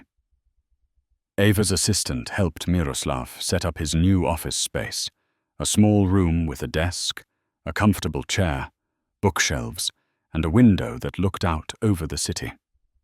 It was modest, but it was his, a space that acknowledged his worth beyond his ability to clean floors.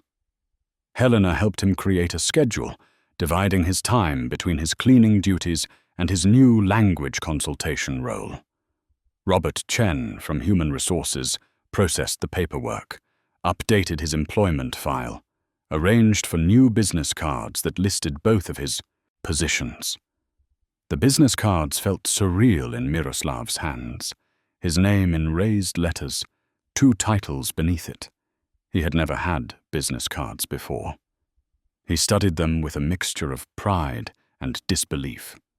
But the most significant moment came on Friday afternoon of that week, when Miroslav was in his new office organizing some language learning materials that Eva had ordered for him. There was a knock on his open door, and he looked up to see Pavel Novotny standing in the doorway. Miroslav's first instinct was wariness. They had not spoken since the confrontation in the hallway 2 weeks earlier. Pavel had avoided him completely, and Miroslav had been content with that arrangement. He could not imagine what Pavel wanted now. "May I come in?" Pavel asked. His voice was quiet, lacking its usual commanding tone. Miroslav hesitated, then nodded. "Of course. Please sit." Pavel entered the office and settled into the chair across from Miroslav's desk. He looked uncomfortable, his usual confidence stripped away. He fidgeted with his hands, not meeting Miroslav's eyes. For a long moment, neither man spoke. Finally, Pavel cleared his throat. "I owe you an apology," he said. "A real one. Not just the corporate statement that Human Resources made me write. I have been thinking about what happened, about what I said, about how I treated you. And I am ashamed." Miroslav said nothing, simply waited for Pavel to continue. "I grew up with certain advantages," Pavel said. "Good schools, family connections, opportunities that opened easily for me. I worked hard, yes, but I also had help that I did not earn, that I was simply born into. And somewhere along the way, I started to believe that my success was entirely my own doing, that I deserved everything I had because I was smarter or better or more capable than others." He finally looked up and met Miroslav's eyes. "What you showed me that day in the hallway, it shattered that belief. You showed me that I had been judging people based on the narrowest, most superficial criteria, that I had been blind to the richness and complexity of the people around me, that I had been arrogant in the worst possible way. I am sorry, Miroslav. I am truly, deeply sorry for what I said about you, for how I treated you, for the 12 years that I walked past you without seeing you. You deserved better. Everyone deserves better." Miroslav absorbed this apology, weighing its sincerity. He could see that Pavel was genuinely distressed, genuinely trying to grapple with a fundamental shift in his understanding of the world. It would have been easy to dismiss the apology, to remain angry, to make Pavel suffer for his arrogance. But Miroslav had learned long ago that holding on to anger only poisoned the person carrying it. "Thank you for saying that," Miroslav said quietly. "I accept your apology. I do not excuse what you said or how you treated me. But I understand that people can change, that we all make mistakes, that growth often comes from our most shameful moments. You are not wrong about everything, Pavel. You have worked hard. You have built a successful career.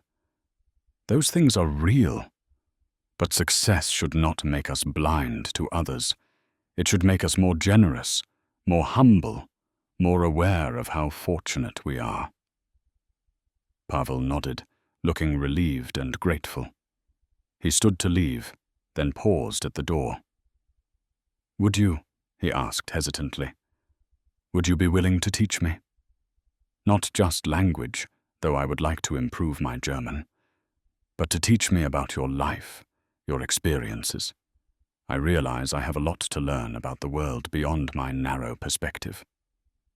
Miroslav considered this request. It would be easy to say no, to maintain distance, to keep Pavel at arm's length.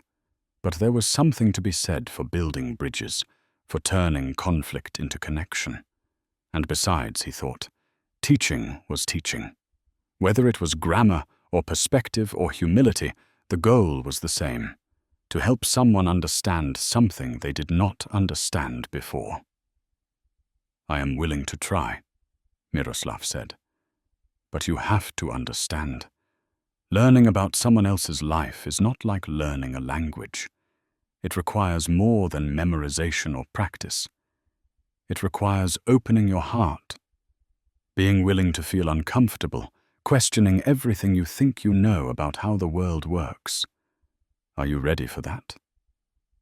"I do not know," Pavel admitted.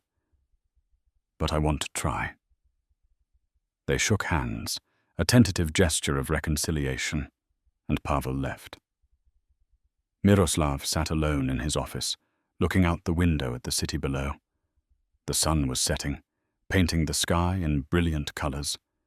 People hurried along the sidewalks, heading home after long days at work, each of them carrying their own stories, their own struggles, their own hidden depths. He thought about his grandmother, who had taught him to read by candlelight so many years ago. He thought about his father, the translator who had believed that education was the greatest gift. He thought about his wife Maria, who had always known his worth, even when he forgot it himself. He thought about his children, who had never stopped believing in him. And he thought about the strange, unexpected journey that had brought him to this moment. From a village that no longer existed to a small office in a tower overlooking a city he now called home. From invisibility to visibility, from silence to voice. The journey was not over. There would be more challenges, more obstacles, more moments when he would have to choose between hiding and revealing, between silence and speech. But he knew now that he had the strength to face those moments. He knew now that his story mattered, that his voice had value, that his presence made a difference.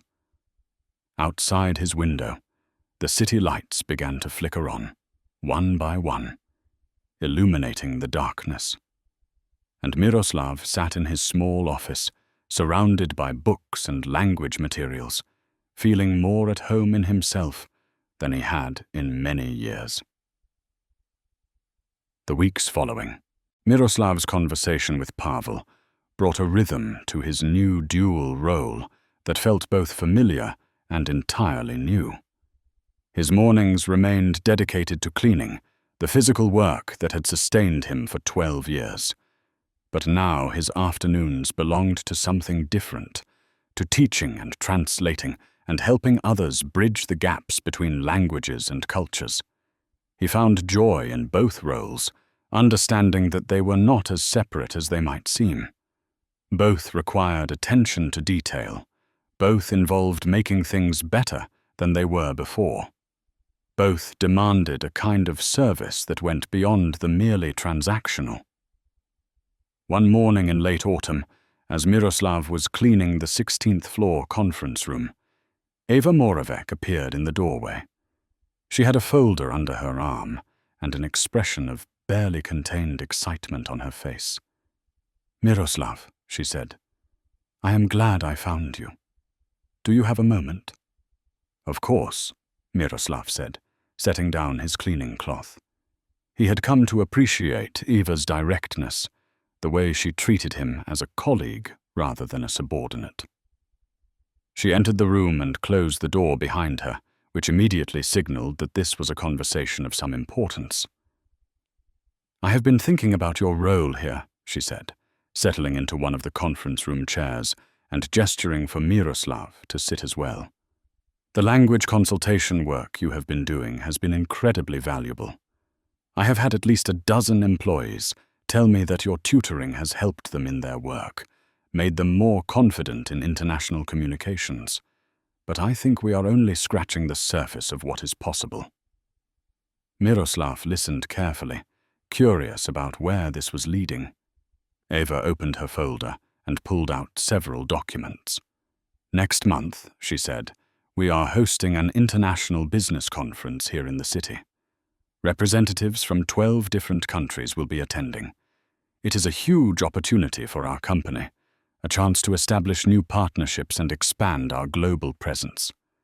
She paused, looking at him intently.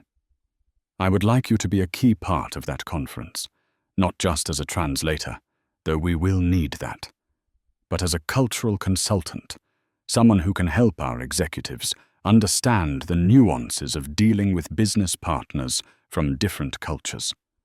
Someone who can help us avoid mistakes and build genuine connections." Miroslav felt a flutter of nervousness in his chest. This was far beyond anything he had imagined when Eva first offered him the language consultation role. A major international conference, high-stakes business dealings, the pressure of representing the company in such a visible way. But beneath the nervousness was something else, a spark of excitement, the sense that this was exactly the kind of challenge he had been preparing for his entire life without knowing it. "I am honored that you would trust me with this," he said carefully. "But I have to ask, are you certain?" "I have no formal training in business consulting. I have no credentials in international relations. I am just a man who speaks several languages and has lived in several places. That may not be enough for something this important." Eva shook her head firmly. "You have something far more valuable than credentials," she said. "You have wisdom earned through experience. You understand how to navigate between cultures because you have had to do it to survive. You know how to read people, how to build trust, how to communicate across barriers. Those are not skills you can learn in business school. Those are skills you learn by living.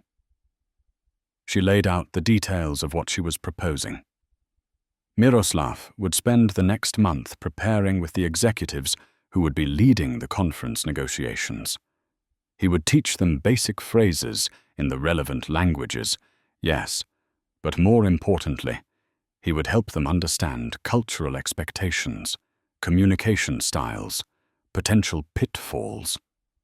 During the conference itself, he would be available to consult, to translate when needed, to smooth over misunderstandings before they became problems.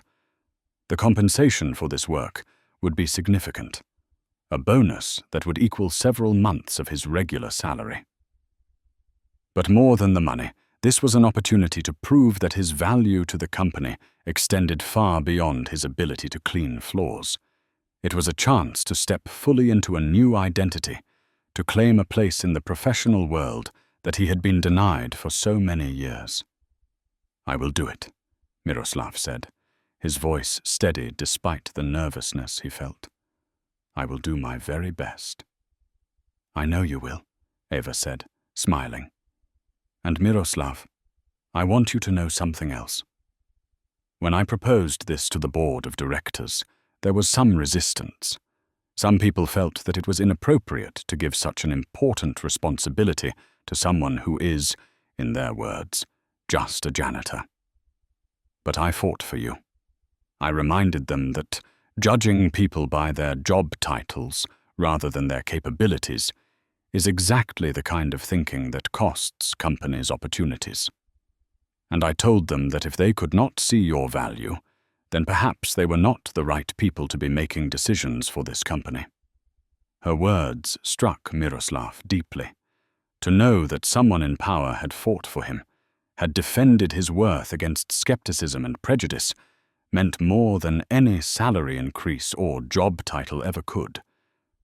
The next 4 weeks were among the most intense of Miroslav's life. His mornings still belonged to cleaning, but his afternoons and evenings were consumed with preparation. Eva arranged for him to meet with each of the executive team members who would be involved in the conference. There was Pavel, who approached the sessions with a humility that seemed genuine, asking questions and taking notes without any trace of his former arrogance. There was Martin, who had been present during the original confrontation and now seemed eager to make amends by being an attentive student. There was Katerina, the chief financial officer, a sharp woman in her 40s who immediately grasped the importance of cultural nuance in business dealings.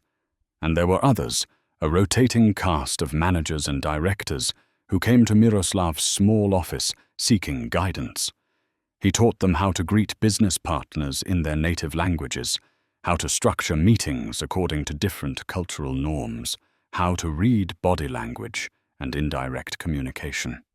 He shared stories from his own experiences, cautionary tales of misunderstandings and conflicts that arose from cultural ignorance, success stories of connections made through respect and careful attention.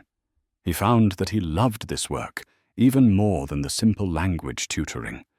This was teaching at a deeper level, helping people understand not just words, but worldviews, not just grammar, but the entire framework of assumptions and values that shaped how people from different cultures perceived reality. It was challenging work, sometimes frustrating when students struggled to grasp concepts that seemed obvious to Miroslav. But it was also deeply satisfying. In the evenings, Miroslav would return to his small apartment, exhausted but energized. He would make himself dinner, simple meals that reminded him of his childhood, and then he would sit at his kitchen table preparing materials for the next day's sessions. He created handouts, wrote out common phrases and their cultural contexts, researched the specific countries that would be represented at the conference to ensure his knowledge was current and accurate. Anna called him every few days, marveling at the transformation in her father's life. "Papa," she said during one conversation, "you sound different. Younger somehow. More alive. Do you know what I mean?" "I do," Miroslav admitted. "I feel different. For so many years I was just surviving, just getting through each day. Now I feel like I am living again. Like I have a purpose beyond just paying bills and filling time. It reminds me of how I felt when I was young, when the world seemed full of possibility." "I am so happy for you," Anna said, and he could hear tears in her voice. "Mama would be so proud." "Yes," Miroslav said quietly. "Yes, she would." Jakub called too, his practical engineer's mind full of questions about the business aspects of Miroslav's new role. But beneath the practical concerns, Miroslav could hear pride and wonder in his son's voice. His children had always known that their father was more than he appeared to be, but now the world was finally seeing it too. As the conference date approached, Miroslav felt his nervousness increase. This was not like teaching individual employees in the safety of his small office. This was a high-stakes public event where mistakes could have real consequences, where his performance would be visible and evaluated by dozens of powerful people. He worried that he would forget something important, that his language skills would fail him at a crucial moment, that he would somehow embarrass Eva, who had placed so much trust in him. Helena noticed his tension one morning as he was cleaning the 14th floor. "You are worried about the conference," she observed. "I can see it in your face." Miroslav nodded. "I am terrified," he admitted. "What if I fail? What if I let everyone down?" Helena smiled gently. "Miroslav," she said, "you have spent 12 years succeeding at a job that most people do not even notice. You have raised 2 successful children on your own. You have survived war and immigration and loss, and you are still here, still standing, still giving. You have already proven that you do not fail. The conference will be fine. You will be fine. Trust yourself." Her words helped, as did the steady routine of his cleaning work. There was something grounding about the physical labor, the familiar rhythm of wiping and scrubbing and polishing. It reminded him that no matter what happened with the conference, he was still himself, still the man who took pride in simple, honest work, still the person who had survived so much already. 2 days before the conference, Eva called a meeting of everyone who would be involved in the event. They gathered in the large conference room on the 17th floor, executives and assistants and support staff, about 30 people in total. Eva stood at the front of the room with a confidence that Miroslav envied. She outlined the schedule for the conference, the key objectives, the potential challenges. And then she introduced Miroslav. "This is Miroslav Dvorak," she said, "and many of you already know him. He has been with our company for 12 years, and for the past 6 weeks he has been working as our cultural liaison and language consultant. During the conference, Miroslav will be your resource for anything related to international communication. If you need a translation, find Miroslav. If you are unsure about a cultural protocol, ask Miroslav. If you feel a conversation going sideways because of a misunderstanding, bring in Miroslav. He is here to help us succeed." Miroslav stood and gave a small wave, feeling dozens of eyes on him. Some of the faces were familiar, people he had taught or worked with over the past weeks. Others were strangers, people who had not been directly involved in his transformation, but who had surely heard the story. He wondered what they thought of him, whether they truly believed in his abilities, or whether they saw him as an experiment, a risk that Eva was taking. But as he looked around the room, he saw mostly expressions of interest and respect. These were professionals who understood that success required using every available resource. And if that resource happened to be a janitor who spoke 7 languages, then so be it. The meeting continued for another hour, covering logistics and contingencies. When it finally ended, several people approached Miroslav to introduce themselves and express appreciation for his work. Pavel was among them, and he shook Miroslav's hand with what appeared to be genuine warmth.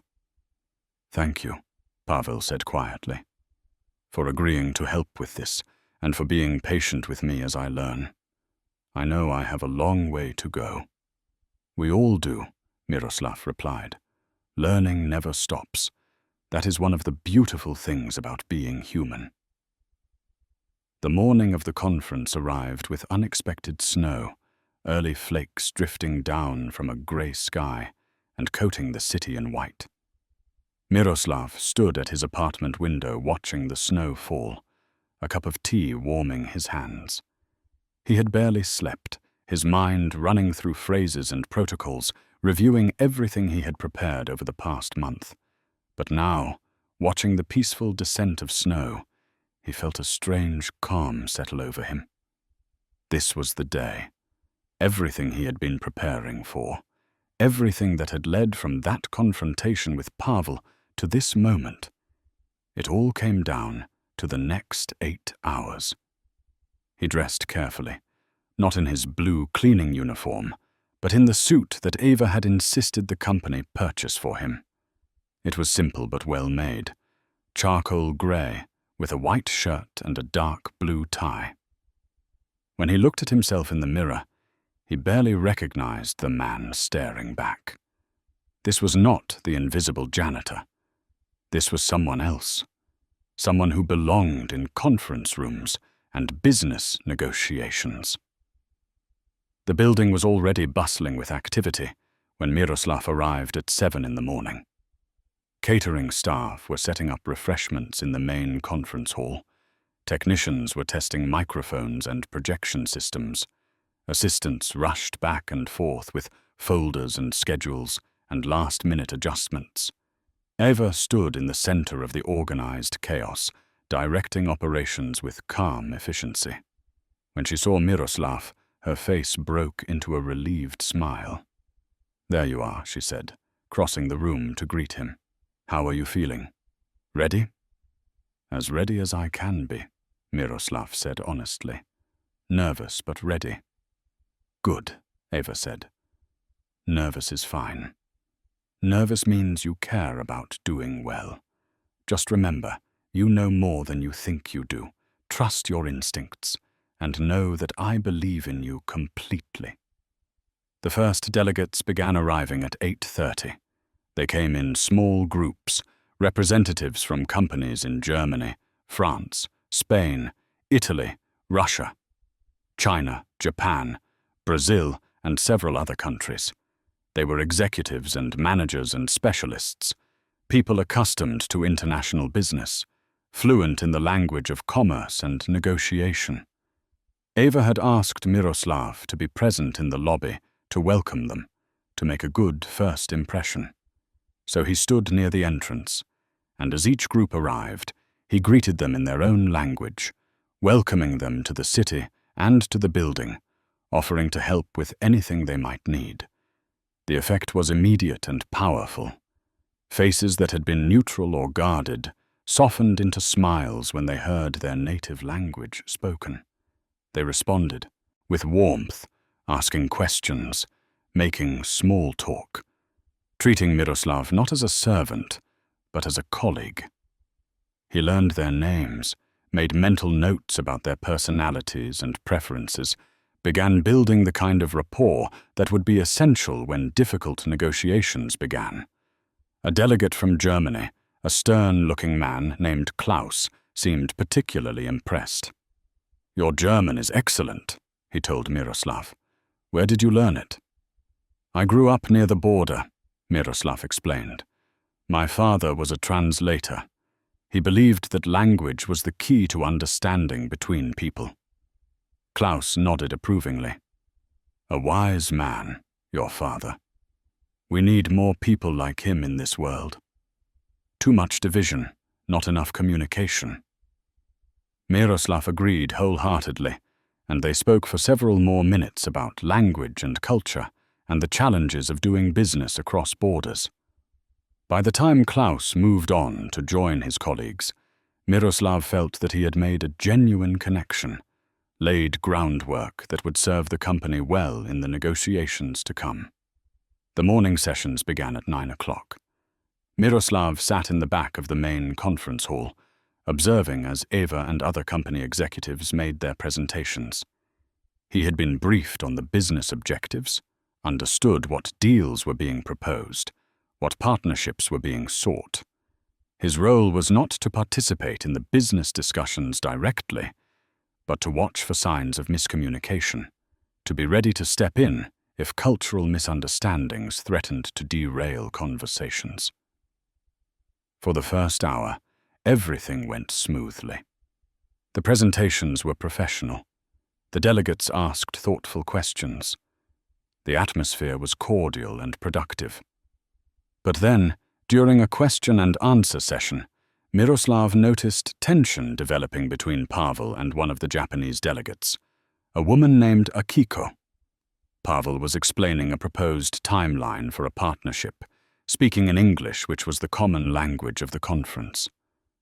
But Miroslav could see from Akiko's body language, the slight tensing of her shoulders, the way her smile became more fixed, that something was wrong. She was nodding politely, but Miroslav recognized the nod. It was not agreement. It was the polite acknowledgement that Japanese culture required, even when one disagreed strongly. Pavel, not understanding this nuance, took the nods as acceptance and continued elaborating on the timeline. Miroslav saw the problem escalating and knew he needed to intervene. He stood quietly and made his way to the front of the room, approaching Pavel during a natural pause in his explanation. "Excuse me," Miroslav said quietly in English, then switching to Japanese so that Akiko would understand. "Miss Tanaka, I believe there may be a question about the timeline that was not fully addressed. Would you like to share your concerns?" Akiko looked surprised and relieved that someone had spoken to her in Japanese. "Yes," she said in her own language. "There is a significant concern.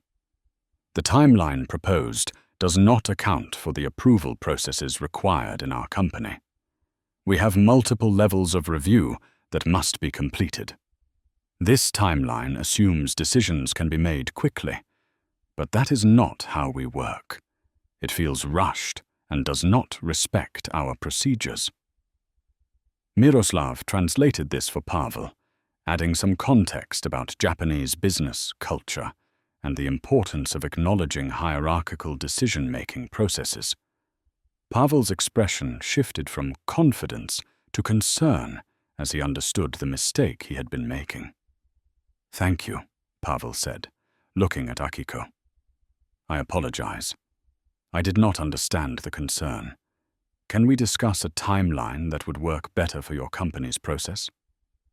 Miroslav translated, and Akiko visibly relaxed. They spent the next 15 minutes working through a revised timeline, with Miroslav facilitating the conversation, ensuring that both sides understood not just the words, but the underlying expectations and concerns. By the end of the discussion, they had reached an agreement that satisfied both parties, and Akiko smiled at Miroslav with genuine gratitude. During the morning break, Eva pulled Miroslav aside. "That was exactly what we needed," she said.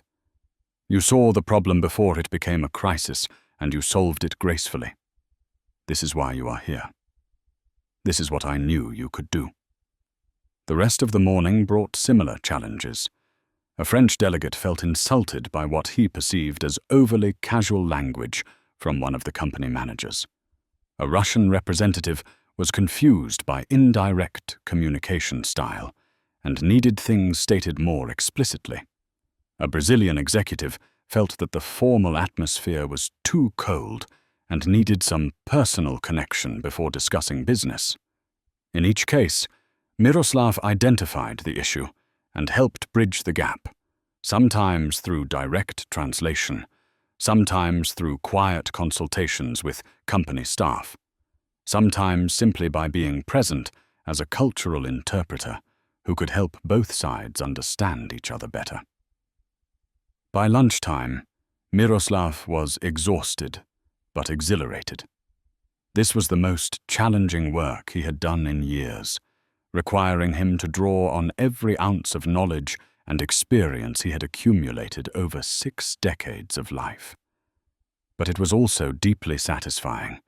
He was making a real difference, helping to build understanding between people who might otherwise talk past each other, contributing to something larger than himself.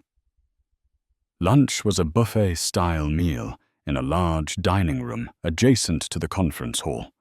Miroslav filled a plate and found a seat at one of the round tables, intending to eat quickly and quietly. But before he could take his first bite, Klaus from Germany sat down across from him. "May I join you?" Klaus asked. "I wanted to thank you personally for your help this morning." "Of course," Miroslav said, gesturing to the empty seats around the table. They were soon joined by Akiko, by the French delegate whose name was Philippe, and by several others. What began as a quiet lunch became an animated multilingual conversation, with Miroslav moving fluidly between languages, translating jokes and stories, helping the delegates get to know each other as people, rather than just business representatives. He noticed Eva watching from across the room, a look of satisfaction on her face. This informal connection building was perhaps even more valuable than the formal negotiations. Business deals were not just about numbers and contracts. They were about trust and relationships, and the feeling that you were working with people who understood and respected you. At one point in the conversation, Philippe asked Miroslav about his background. "You are clearly not just a translator," he said. "You have lived in many places, experienced many things. Tell us your story." So Miroslav did. He told them briefly about his childhood in a village that no longer existed, about his father, the translator, about learning languages out of necessity and curiosity. He told them about immigration, about starting over, about the many jobs he had worked. He did not mention that until a few weeks ago he had been primarily a janitor. That detail did not seem relevant to the story he was telling, which was about resilience and adaptation and the value of diverse experience. The delegates listened with rapt attention. When he finished, Klaus raised his glass of water in a toast. To Miroslav, he said, "A man who proves that wisdom comes from living, not just from studying." The others joined the toast, and Miroslav felt a warmth spread through his chest that had nothing to do with the food or drink. This was recognition of a different kind, not for his job title or his salary, but for his essential self, for the journey he had traveled and the person he had become because of it. The afternoon sessions brought the most critical negotiations of the conference. This was when concrete deals would be proposed, when terms would be discussed, when partnerships would either form or fall apart. The atmosphere in the conference hall shifted, became more focused and intense. Delegates sat forward in their chairs, taking detailed notes, conferring with their colleagues in whispered conversations. Miroslav positioned himself where he could observe all the participants, reading body language and facial expressions, listening for subtle shifts in tone that might signal confusion or disagreement. Ava had given him permission to interrupt any session if he felt it was necessary, an extraordinary amount of trust that Miroslav did not take lightly. The first major negotiation involved a proposed partnership with the German company that Klaus represented. It was potentially the largest deal of the conference, worth millions in revenue over several years. Pavel was leading the negotiation for the company, and Miroslav watched carefully as he presented the terms. Pavel had clearly learned from the morning's experience with Akiko. He was more careful now, more attentive to responses, more willing to pause and check for understanding. But about 20 minutes into the negotiation, Miroslav noticed something troubling. One of Klaus's colleagues, a younger man named Stefan, kept frowning and making notes. His body language suggested disagreement, but he was not speaking up. In German business culture, Miroslav knew, junior colleagues often deferred to senior leaders in formal settings, even when they had concerns. But those unspoken concerns could derail deals later, during internal discussions that the company would never hear about. Miroslav stood and approached the negotiating table. "Excuse me," he said quietly. "May I suggest a brief pause? I believe there may be a question that needs to be addressed." Pavel looked momentarily annoyed at the interruption, but he had agreed to trust Miroslav's judgment. "Of course," he said. "Let us take a 5-minute break." During the break, Miroslav approached Stefan and spoke to him in German. "I noticed you seemed to have some concerns during the presentation," Miroslav said gently. "Would you be willing to share them? Sometimes questions that seem small can become large problems if they are not addressed early." Stefan looked relieved that someone had noticed and given him permission to speak. "Yes," he said, also in German. "There is a clause in the contract about liability for product defects. The way it is written, it seems to place all responsibility on our company. That is not acceptable to us, but I did not want to interrupt Klaus during the negotiation. It seemed disrespectful." "I understand," Miroslav said. "Thank you for telling me. Let me help clarify this with my colleagues." He then spoke with Pavel and Katerina, explaining Stefan's concern. They reviewed the contract language and realized that there was indeed ambiguity that could be interpreted the way Stefan had understood it. It had not been intentional, simply an oversight in drafting. But if left unaddressed, it would have killed the deal. When the negotiation resumed, Pavel addressed the liability clause directly, clarifying the company's intent and proposing revised language that distributed responsibility more fairly. Stefan nodded, satisfied, and Klaus looked pleased that the issue had been caught and resolved quickly. The negotiation continued smoothly from there, and by the end of the session, the framework for a partnership had been established. After the session ended, Klaus pulled Miroslav aside. "You saved that deal," he said bluntly. "Stefan would not have spoken up in the formal session.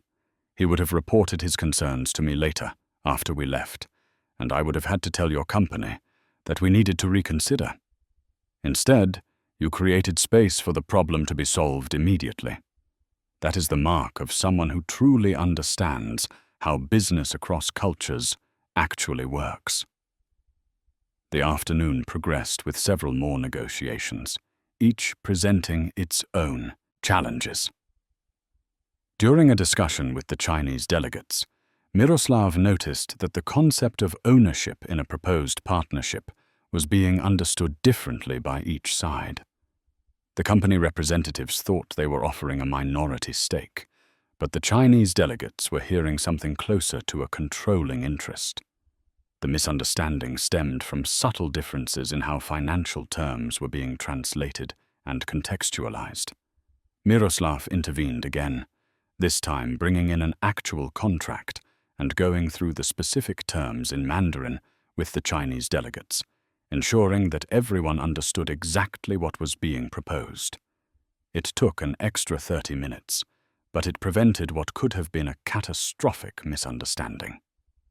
Not all of Miroslav's interventions were about business terms. Sometimes they were about much simpler human elements. When he noticed that the Japanese delegates seemed uncomfortable with the room temperature, he discreetly asked facilities to adjust the climate control. When the Brazilian representatives seemed restless during a long presentation, he suggested to Eva that they take an unscheduled break, knowing that Brazilian business culture valued personal interaction and that forcing people to sit through extended formal sessions without breaks was counterproductive. Each small adjustment, each moment of cultural awareness, contributed to an overall atmosphere of respect and understanding. By late afternoon, Miroslav was running on reserves he did not know he had. His feet ached from standing for most of the day. His voice was hoarse from translating and consulting. His mind felt stretched thin from constantly switching between languages and cultural frameworks. But he kept going, knowing that the conference was approaching its final and most important phase. At 4 o'clock, Eva called for a closing session where preliminary agreements would be announced and next steps would be outlined. This was the moment when the success or failure of the entire conference would become clear. Delegates filed back into the main hall, taking their seats. The atmosphere was one of cautious optimism. Deals had been discussed, frameworks had been established, but nothing was final yet. Eva stood at the podium and began summarizing the day's accomplishments. As she spoke, listing the various partnerships and agreements that had been initiated, Miroslav felt a deep sense of satisfaction. He had been part of this. His knowledge, his experience, his ability to bridge cultures had contributed to real, tangible outcomes. Then Eva did something unexpected. She paused in her summary and said, "Before I continue, I want to acknowledge someone whose contribution today was absolutely essential. Miroslav Dvorak, would you please stand?" Miroslav felt his face flush with heat as every head in the room turned toward him. He stood reluctantly, uncomfortable with the public attention. Eva continued, speaking to the whole, assembled delegates. Miroslav has been with our company for 12 years. For most of that time, he worked in a role that most people did not notice or appreciate. But recently, we discovered that we had been overlooking an incredible resource. Miroslav speaks 7 languages fluently. He has lived and worked in multiple countries. He has a depth of cultural understanding that cannot be taught in any business school. Today, he served as our cultural liaison, helping to prevent misunderstandings, facilitating communication, building bridges between our company and all of you. Every successful negotiation today benefited from his insight and his intervention. She looked directly at Miroslav, her expression warm and genuine. Miroslav represents something important that I hope we all take away from this conference. Talent and wisdom and value can be found anywhere, in any role, at any level of an organization. Our job as leaders is not just to manage the resources we think we have, but to discover and nurture the hidden potential that exists all around us. If we had continued to see Miroslav only as a janitor, we would have missed the opportunity to benefit from his remarkable gifts. How many other people in our companies, in our communities, are we overlooking?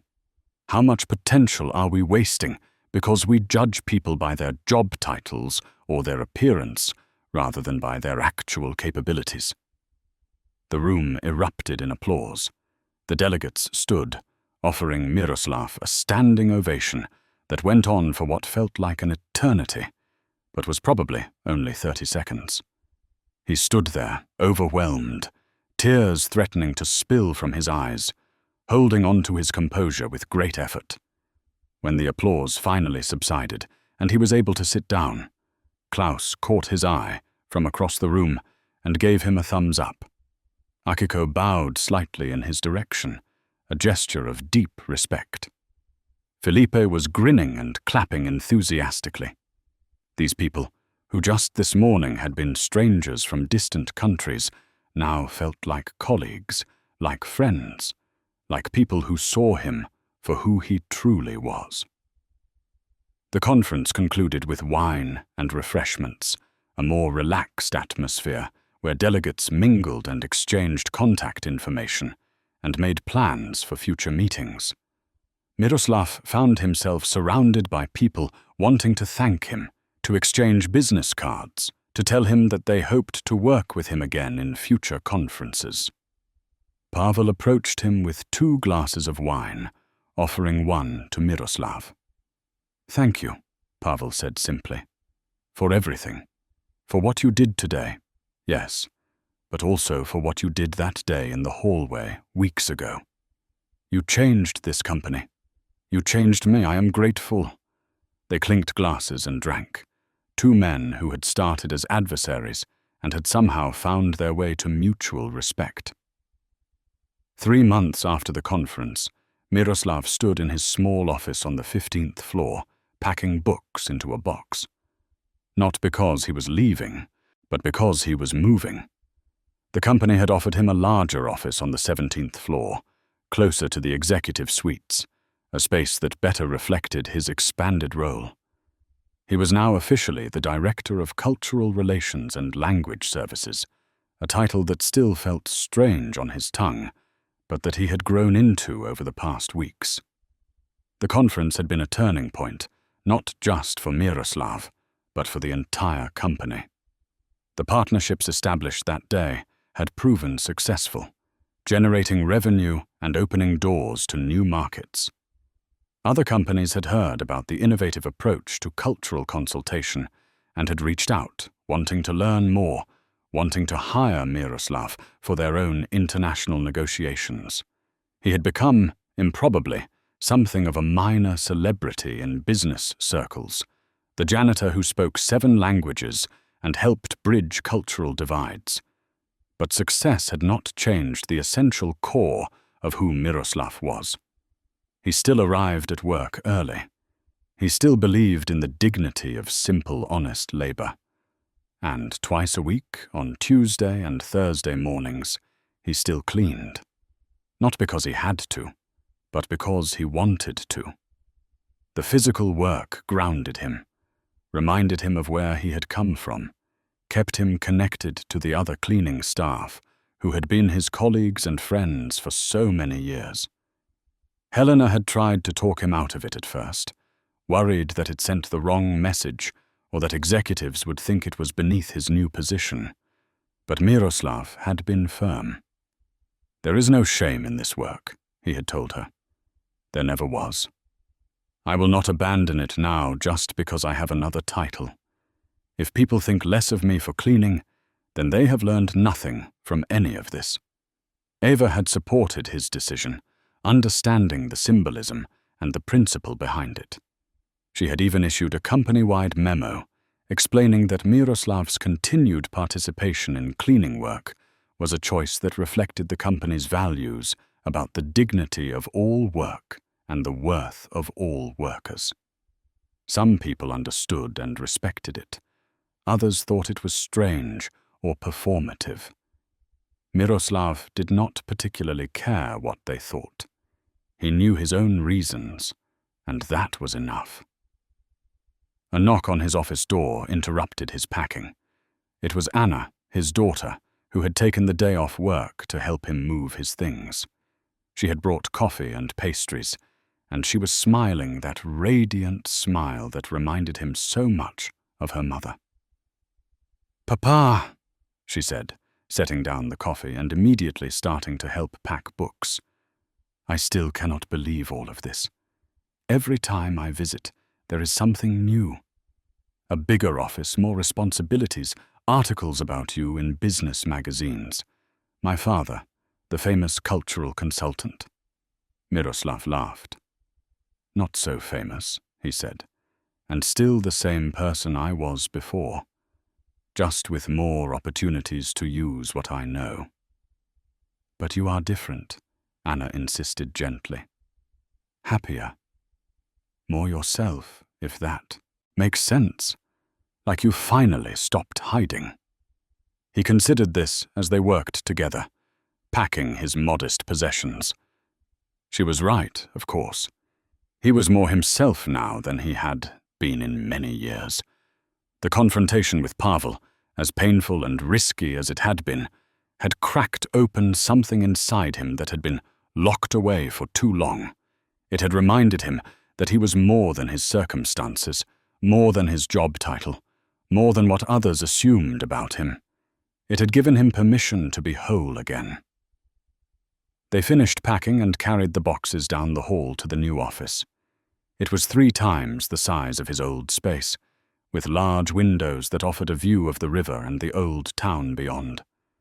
There was room for a proper desk, bookshelves, a small conference table for meetings. It felt almost too grand, but Eva had insisted. You need space for the work you are doing now, she had said. Space for students, space for meetings, space to grow into this role. As they were arranging furniture, Robert Chen from Human Resources stopped by with a small potted plant as a moving gift. Miroslav, he said warmly, I wanted to welcome you to the 17th floor officially, and to tell you something. Since we implemented the cultural awareness training that came out of your experience, we have seen a 20% decrease in employee complaints about workplace disrespect. People are treating each other better across all levels of the organization. You started something important here. That is good to hear, Miroslav said, genuinely pleased. Everyone deserves to be treated with dignity. It should not have taken my situation to make that clear. But if it helped, then something good came from it. After Chen left, Anna hugged her father tightly. I am so proud of you, she whispered. So incredibly proud. Not just for the success, but for the courage it took to speak up, to claim your worth, to refuse to be invisible anymore. That night, Miroslav sat alone in his new office after everyone else had gone home. The building was quiet, the way it had been all those early mornings when he cleaned the floors in solitude. He thought about the journey that had brought him here, from a village that no longer existed to a corner office in a tower overlooking a city he now called home. He thought about all the versions of himself he had been over 62 years.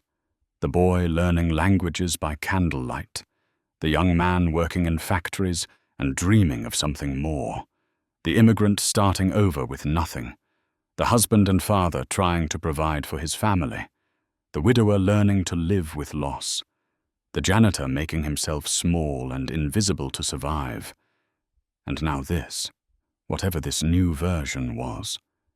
Each version had been necessary. Each had taught him something. The struggles and the losses and the years of invisibility had not been wasted. They had shaped him, given him the perspective and the resilience and the humility that now allowed him to help others bridge divides and build understanding.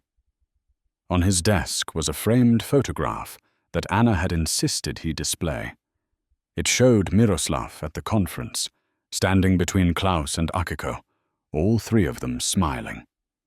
He looked at that photograph and hardly recognized himself, not because he looked so different physically, but because the expression on his face was one he had not worn in many years. It was the expression of someone who knew his own worth, who had claimed his place in the world, who had nothing left to prove but everything still to give. His phone buzzed with a text message. It was from Pavel. The message read simply, "Thank you for the German lesson today. I am starting to understand not just the words, but the way of thinking behind them. You are a patient teacher. See you Thursday morning for our session." Miroslav smiled and typed back a response. "You are a good student. See you Thursday." He thought about how strange and wonderful it was that he and Pavel had become something like friends, or at least respectful colleagues working toward mutual understanding. If someone had told him 3 months ago that this would happen, he would not have believed it. But people could change. Situations could transform. The impossible could become possible if you had the courage to speak your truth and the patience to help others hear it. He turned off the lights in his new office and rode the elevator down to the lobby. The night security guard, a young man named Marek, waved as Miroslav passed. "Good night, Mr. Dvorak," Marek called. "See you tomorrow morning." "Good night, Marek," Miroslav replied. "Have a peaceful night." Outside, the city was alive with evening energy. People hurried along sidewalks, heading to restaurants and theaters and homes. Cars streamed past, their headlights cutting through the early darkness of winter. Above, stars were just beginning to appear in the clear, cold sky. Miroslav walked slowly toward his apartment, in no hurry to arrive. He was savoring the moment, this sense of completion and new beginning existing simultaneously. His life had not turned out the way he had planned or imagined when he was young. There had been too much loss, too much struggle, too many years of just surviving. But there had also been unexpected gifts, moments of grace, opportunities disguised as obstacles. And now, in his 7th decade, he was discovering that it was not too late for transformation, not too late to step into a fuller version of himself, not too late to make a difference. When he reached his apartment building, he paused before going inside and looked back at the city, at the tower where he worked rising above the other buildings, its windows glowing with light. Somewhere in that tower was his new office, his books, his desk, the space that represented all he had become. But he also thought about the supply closet in the basement where he still kept his cleaning cart, his mop, his bottles of solution. Both spaces were his. Both roles were real. He was not one thing or the other, but both, and everything in between. A man could contain multitudes, could be humble and accomplished, could clean floors and teach languages, could be invisible and visible, could start over and over again and still arrive somewhere meaningful. That was the lesson he would carry forward, the truth he would share with anyone who asked. You are never just one thing. You are everything you have, been, and everything you might become. Your worth is not determined by your job or your salary or what others think of you. It is determined by how you treat yourself and others, by the dignity you claim and the respect you offer, by the courage you show when faced with the choice between hiding and revealing your true self.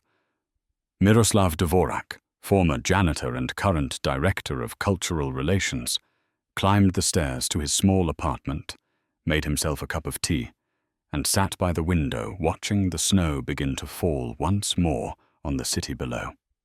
He was 62 years old. He spoke 7 languages. He had lived many lives and survived many losses. And he was, finally and fully, exactly who he was meant to be. Tomorrow, he would wake early and clean floors and teach students and help build bridges between cultures. He would do his work with pride and purpose and the quiet satisfaction of someone who had found his place in the world. But tonight, he simply sat and sipped his tea and felt grateful for the unexpected journey that had brought him home to himself at last.